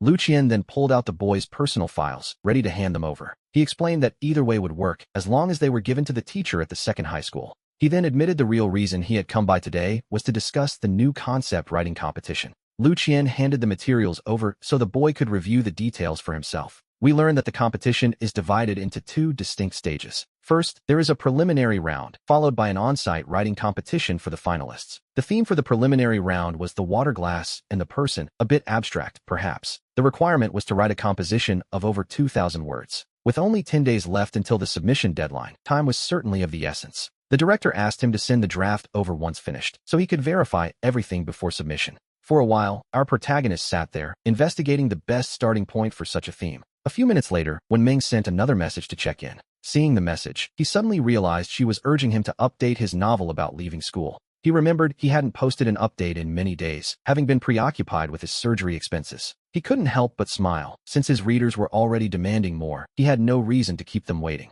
This time, he lost himself in his work and wrote straight through until midnight. The following day, which was Sunday, we find him on a video call with Wen Ming. He quickly noticed that she didn't seem like her usual self, so he gently asked her what was wrong. Wen Ming whispered softly that her mother was simply not on board with the plan. Our protagonist, Wen Yin, was caught completely off guard and asked her what was going on. He wondered for a moment if her mother had discovered them, as when Ming made a sad face and uttered 2 words. "The school," she said, and in that instant, he understood everything. It turned out the issue was her university application, a classic point of contention, really. Her mother didn't agree with her going all the way to Yangjin to pursue her studies. When Ming nodded in response, her lips pursed and her expression clouded with sadness. He let out a small laugh, noting that he wasn't even sure yet if he could get into Qingbei himself. He suggested he might end up studying in Shanghai too, and besides, applications happen after the Daokoko. He told her that her mother's current word wasn't final, especially once the results of the mock exams came out. If they saw her grades were strong enough, they might just change their minds and agree. When Ming sat there in frustration, tracing idle circles on the bed with her fingers.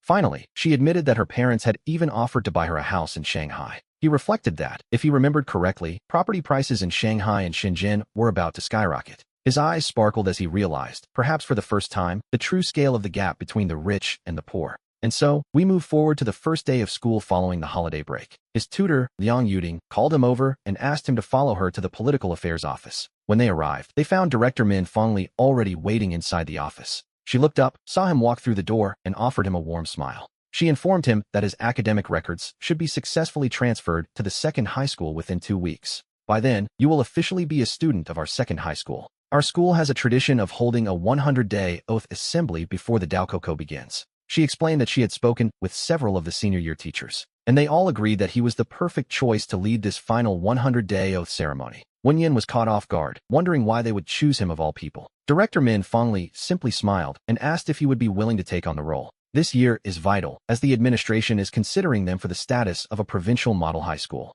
During the 100-day assembly, there might even be reporters present to document the event. Once the exams are over, the students involved will likely be interviewed. The goal is to follow up with the students who took the oath. They specifically want to see how the student leaders of the ceremony performed. Secondly, she believed this was their chance to break through the barriers of high school rankings. To become a key model school, Min Fengli continued, they needed a strong showing. She reminded him of how he had clashed with the staff at the first high school before leaving. She put it plainly, if he led the oath and excelled, it would be a major blow to his old school. She admitted that he might find her words a bit shameless, which, to be fair, they were. But she saw it as a clever move to help their school finally stand up to the first high school. It was an attempt to break through and perhaps even surpass them for that provincial model spot. After a moment of silence, Wenyan looked at her and gave his answer. He told the director that since she put it that way, he would certainly do his best as their leader. By the way, he added that when they do the report, she should remind the reporters to ask why he left the first high school. He planned to give a perfectly objective evaluation of both the first and second schools, at least as objective as one can be. And of course, he would make sure to thank the teachers and leaders of his old school for everything they taught him.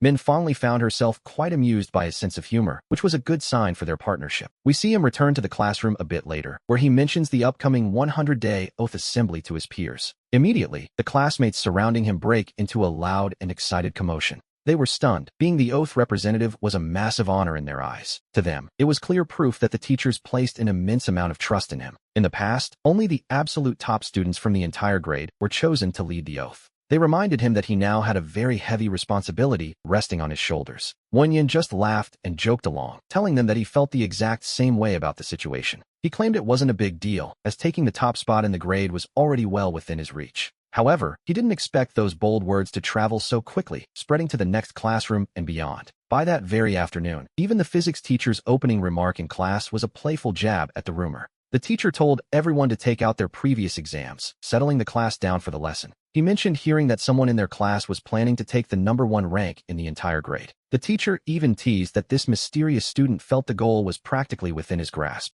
He urged the whole class to work hard, noting that it wasn't just a challenge for Lin Jifei anymore. Everyone needed to push themselves, as the first mock exam was fast approaching, a true test of their progress. The director had made it clear that she wanted to see exactly what this class was capable of during this first mock exam. If the results show a significant improvement, then the study group plan from our class will be implemented across the entire school. That would truly bring glory to our tutor, Professor Lian Yuding, a well-deserved honor, to be sure. We see a slight, confident smile tugging at the corner of his mouth as he listens. This first mock exam is no small matter. It is a unified test conducted across the entire city. Every single school receives the exact same questions, leaving no room for excuses. The scope of the material is even broader than the previous joint exam between the 4 schools. It allows everyone to see exactly where they stand in the citywide rankings. When Monday afternoon arrives, the last 2 periods are dedicated to the class's self-study time. And for the third exam, the study groups take center stage. Some of the student teachers are already eager to begin. The class delegate, Chen Shui, took a head count and found that physics, chemistry, and math were the three most requested subjects.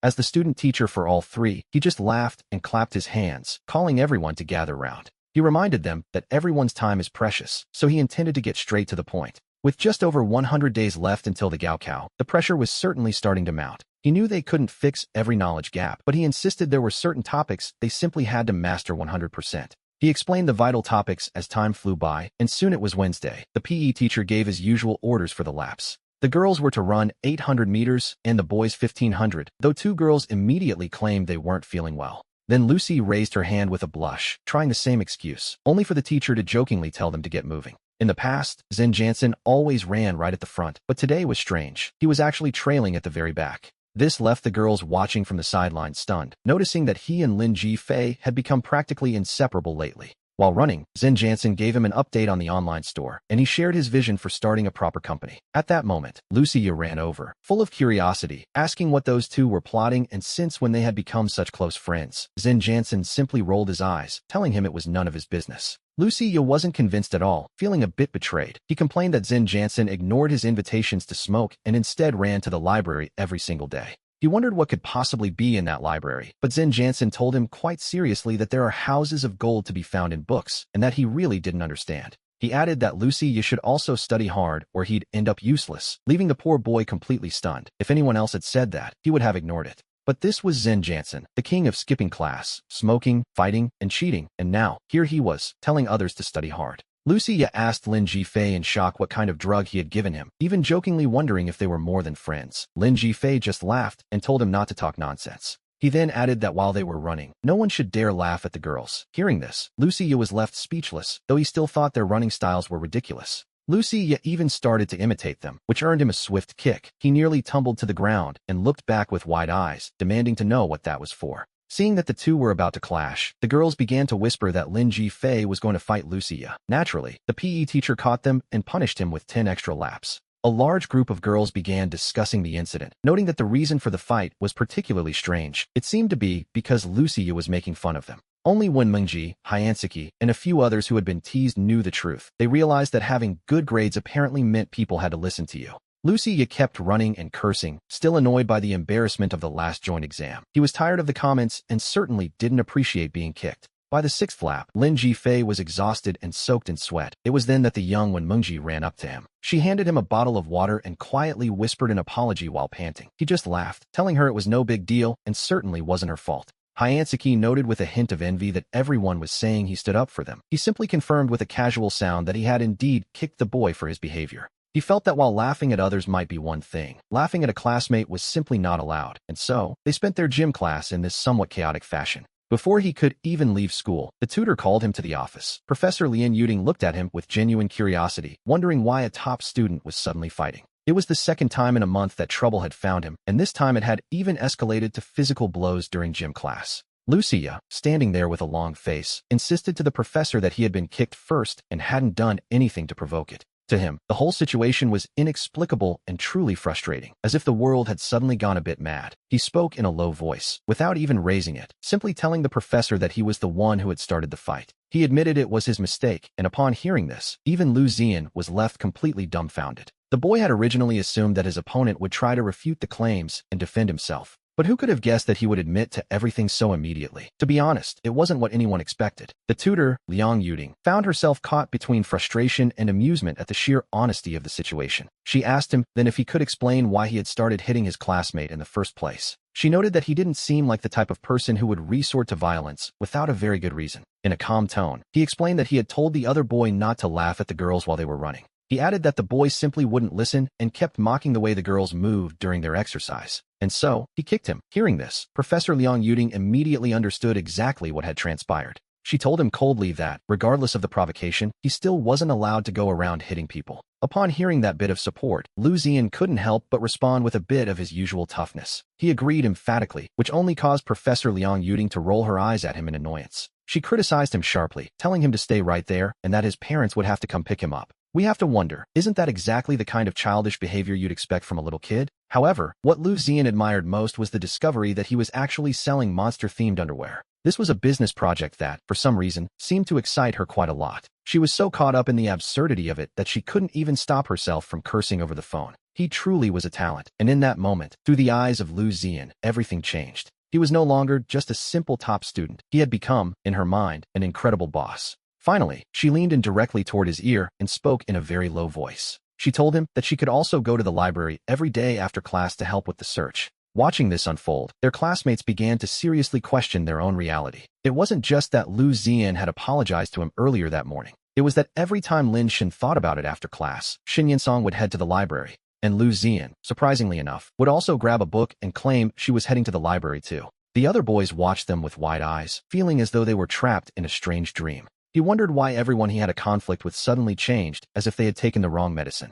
Even Lu Zian had started putting in effort, and finally, the girl sitting in front of him couldn't help herself. Driven by curiosity, she asked him what kind of drug he had given them to make them act this way. It was truly incredible, considering that Lu Zian and Shun Yinsong never used to set foot in the library. In the past, they would often skip class just to go play basketball instead. A little later, their tutor Liang Yuding announced that the mock exam and the New Year's celebration had been moved up. She explained that their class only needed to present a single performance for the event. Without hesitation, he directly proposed canceling his own magic show program. When Minnie was left stunned by this, feeling a bit hurt by the sudden suggestion. It was obvious she wanted to say something, but in the end, the words simply wouldn't come out. She remained silent, but as he looked at her, he realized she didn't want to perform alone, so he quickly wrote a note. He told her they would do the program together, performing a song where they would both play and sing. The idea had just occurred to him. He would write the lyrics, and they would sing together. You only have to play the piano, he told her, leaving Minnie completely paralyzed with surprise. After all, she was a music student and understood the weight of such a promise. She knew perfectly well, of course, just how difficult it is to actually write a song. After class ended, the cultural representative, Yin Ziki, approached them with a look of concern.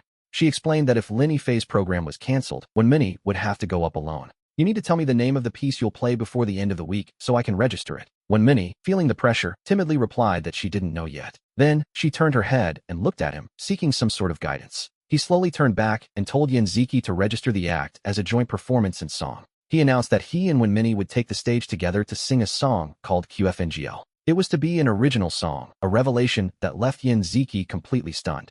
An original song? She asked. Did you two write this yourselves? He confirmed that he had written it, leaving the cultural representative sitting there in total disbelief. She couldn't help but wonder if there was anything Lin Yifei didn't know how to do. As soon as the word got out, their classmates immediately crowded around to gossip about the news. Eventually, he and Minnie went to find their tutor, Liang Yuding, to ask for the piano room key. Liang Yuding hesitated, noting it might be difficult since there were no music classes for seniors. She suggested that they should go and ask Professor Chin from the art department instead. He was the one who should have the key to the piano room, she explained. And so, the two of them quickly made their way to the door of the art classroom. The art teacher, Chun Xianqian, gave them a polite smile, explaining that she had to conduct her classes right there. Because of that, she couldn't simply hand over the key to the piano room directly. She suggested that if they truly wanted to borrow it, they should get a note from the department director first. At that moment, Lin Yifei's eyes lit up as he remembered he actually had the director's phone number. Without wasting any time, he dialed the number right there in front of the surprised teacher. He explained the entire situation over the phone, leaving Chun Xianqian more than a little taken aback.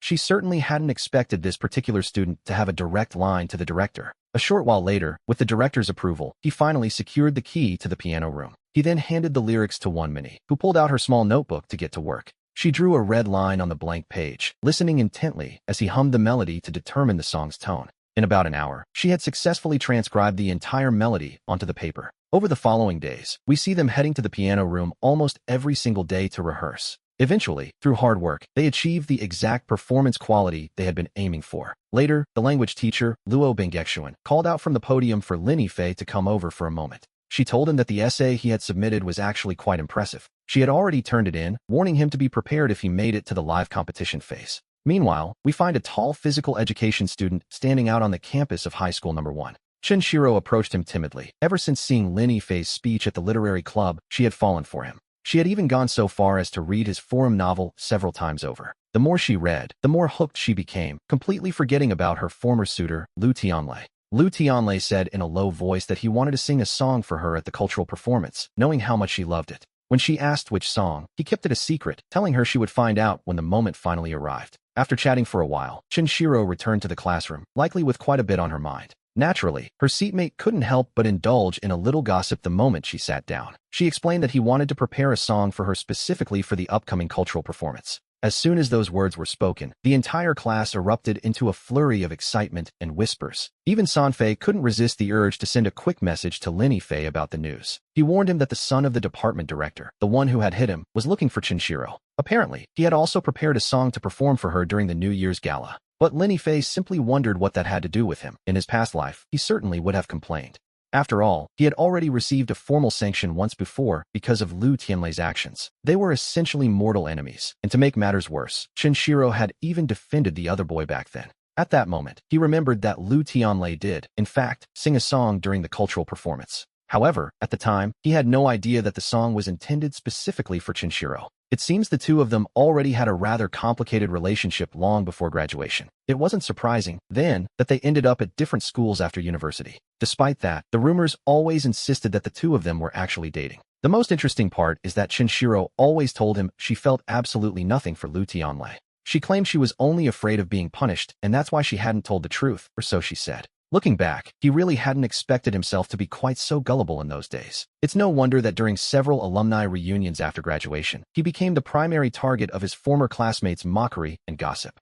He still remembers quite clearly how they used to ridicule him back then. It wasn't a particularly pleasant experience. At one of those reunions, he happened to overhear a conversation between some old classmates that changed everything. They were whispering about how Chinshiro and Lu Tianlei were together, having seen them on a trip to Sanya. One of them recalled that Chinshiro seemed to be with Lin Fei back in the day, didn't she? They looked at how poorly his life was going now and couldn't help but sigh at the contrast. They called Lin Fei a total pushover back then, and hearing that conversation caused him to completely break down in an instant. Now, the more he thinks about it, the more pathetic and foolish he feels for how he acted in the past. But right now, in the present, a brand new idea suddenly begins to take shape in his mind. The thoughts he had while riding the bus earlier come rushing back to him with newfound clarity. Since Chinshiro had apologized to him and even invited him out to eat, he started to wonder, does this mean he might actually have an opportunity to get revenge for the joke that ruined his life? A rather wild idea emerged. He would make Chinshiro fall deeply in love with him. He wanted her to become his devoted follower, and then let Lu Tianlei feel exactly what it's like to be rejected by a woman.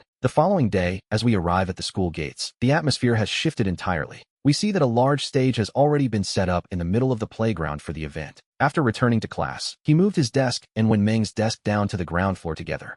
After waiting for about 10 minutes, he spotted Wenmeng walking toward the playground with a group of girls. He stood up and waved her over, making sure Wenmeng took the seat right next to him. At that moment, the English teacher approached them and remarked that the two of them were the stars of the class today. "How are things? Are you two well prepared?" the teacher asked, while Wenmeng replied in a low voice, her face turning bright red. "Professor, I'm still very nervous," she admitted, though the teacher quickly told her not to let it get to her head. "You're nervous? But you did so well last year," he reminded her with a smile. We learned that, at that time, several of the teachers were actually quite astonished by her performance. "I'm sure you won't have any problems. I even heard that Lin Fei was promoting himself on the Tieba forums last night, wasn't he? So you really have to give it your all. Your fans among the senior students are all watching you." At the same time, we see that the atmosphere over at the first high school is also becoming rather lively. As it turns out, both schools chose the exact same day to celebrate their respective art festivals. In this moment, the Dean of Studies, Lu Qian, and Song Wenba began whispering to one another off to the side. They discussed how the person responsible for the composition questions on the upcoming mock exam is a certain veteran professor. Apparently, he has a particular fondness for setting composition topics centered around human thought and philosophy. Later on, make sure the students prepare more thoroughly from this specific angle, the dean suggested.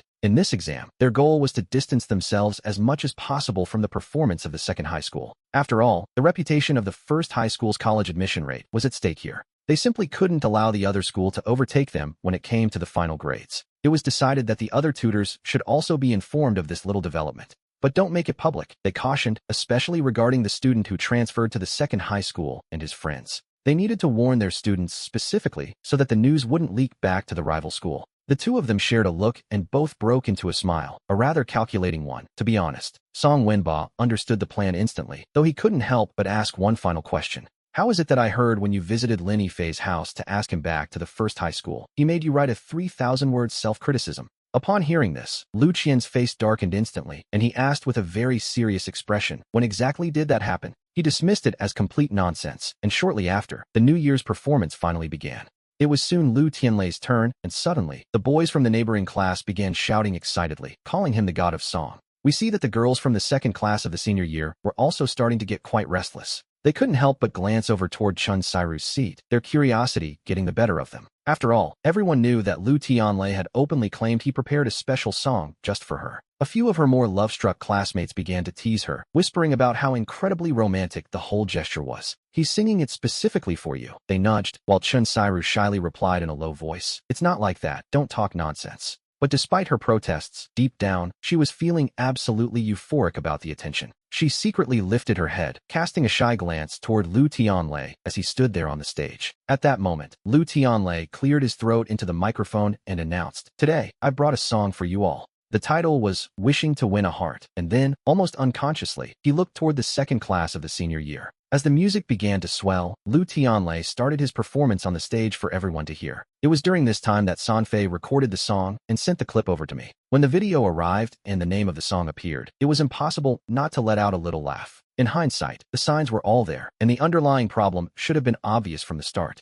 But unexpectedly, things proceeded as if everyone involved was playing the part of a fool. And if memory serves, Liu Tianlei actually managed to walk away with a second-place prize for his efforts. Once the song concluded, Liu Tianlei made sure to give Chun Sairu a very intentional look from the stage. At that very same time, the arts festival at the second high school was also well underway. Unlike at the first high school, when the host on stage announced Lin Jifei's name, the entire school erupted in excitement. After all, he had already made his identity public during his time with the literature club. He was the author of that famous novel on Tiva, and the video of his open class had been highly praised online. Consequently, his popularity was already quite impressive, to say the least. Seeing the thunderous applause from the entire hall, even the tutor of the senior year's fourth class was taken aback. Meanwhile, the principal and the school director were seen discussing the situation in hushed tones. A moment later, the staff carefully pushed the piano onto the center of the stage. At this point, when Minji was feeling incredibly nervous, she certainly hadn't expected the cheers from the crowd below to be quite so deafening.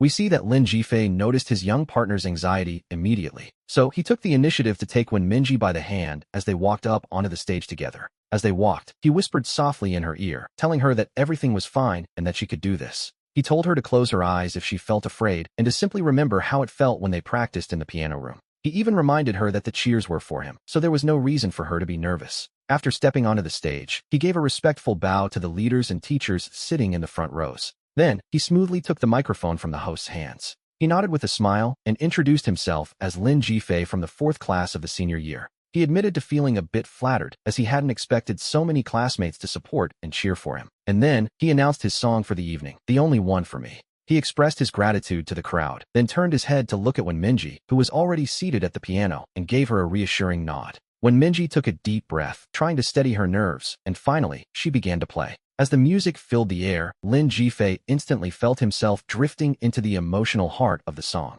He slowly closed his eyes, and in his mind, he recalled the painful scenes from his previous life when he had been sanctioned at school. He remembered the moments when his classmates would point at him and whisper behind his back in the hallways. He saw the scene of his public self-criticism in front of the entire school once again. He pictured himself hiding in his room, weeping after failing the university entrance exam. He recalled the stunned silence in his university dorm after graduating with such poor grades. And finally, he remembered how everyone had joked and mocked him during that fateful class reunion. Then, with all that emotion welling up inside, he began to sing with profound tenderness. He sang of those years that were not lonely, and of the scene where lovers feel as they did the very first time they met. He sang for them not to let obsession ruin the memories of yesterday. He sang that he had loved her, and then, everything fell into a deep silence. After the final note of the song faded away, he gave a respectful bow to the audience. The entire school rose to their feet, erupting into thunderous, heartfelt applause. Even the school principal and the vice principal were moved enough to stand and join in the cheering. A moment later, he took Minji by the hand and led her down from the stage. The applause didn't stop for a single second until the two of them had returned to their seats.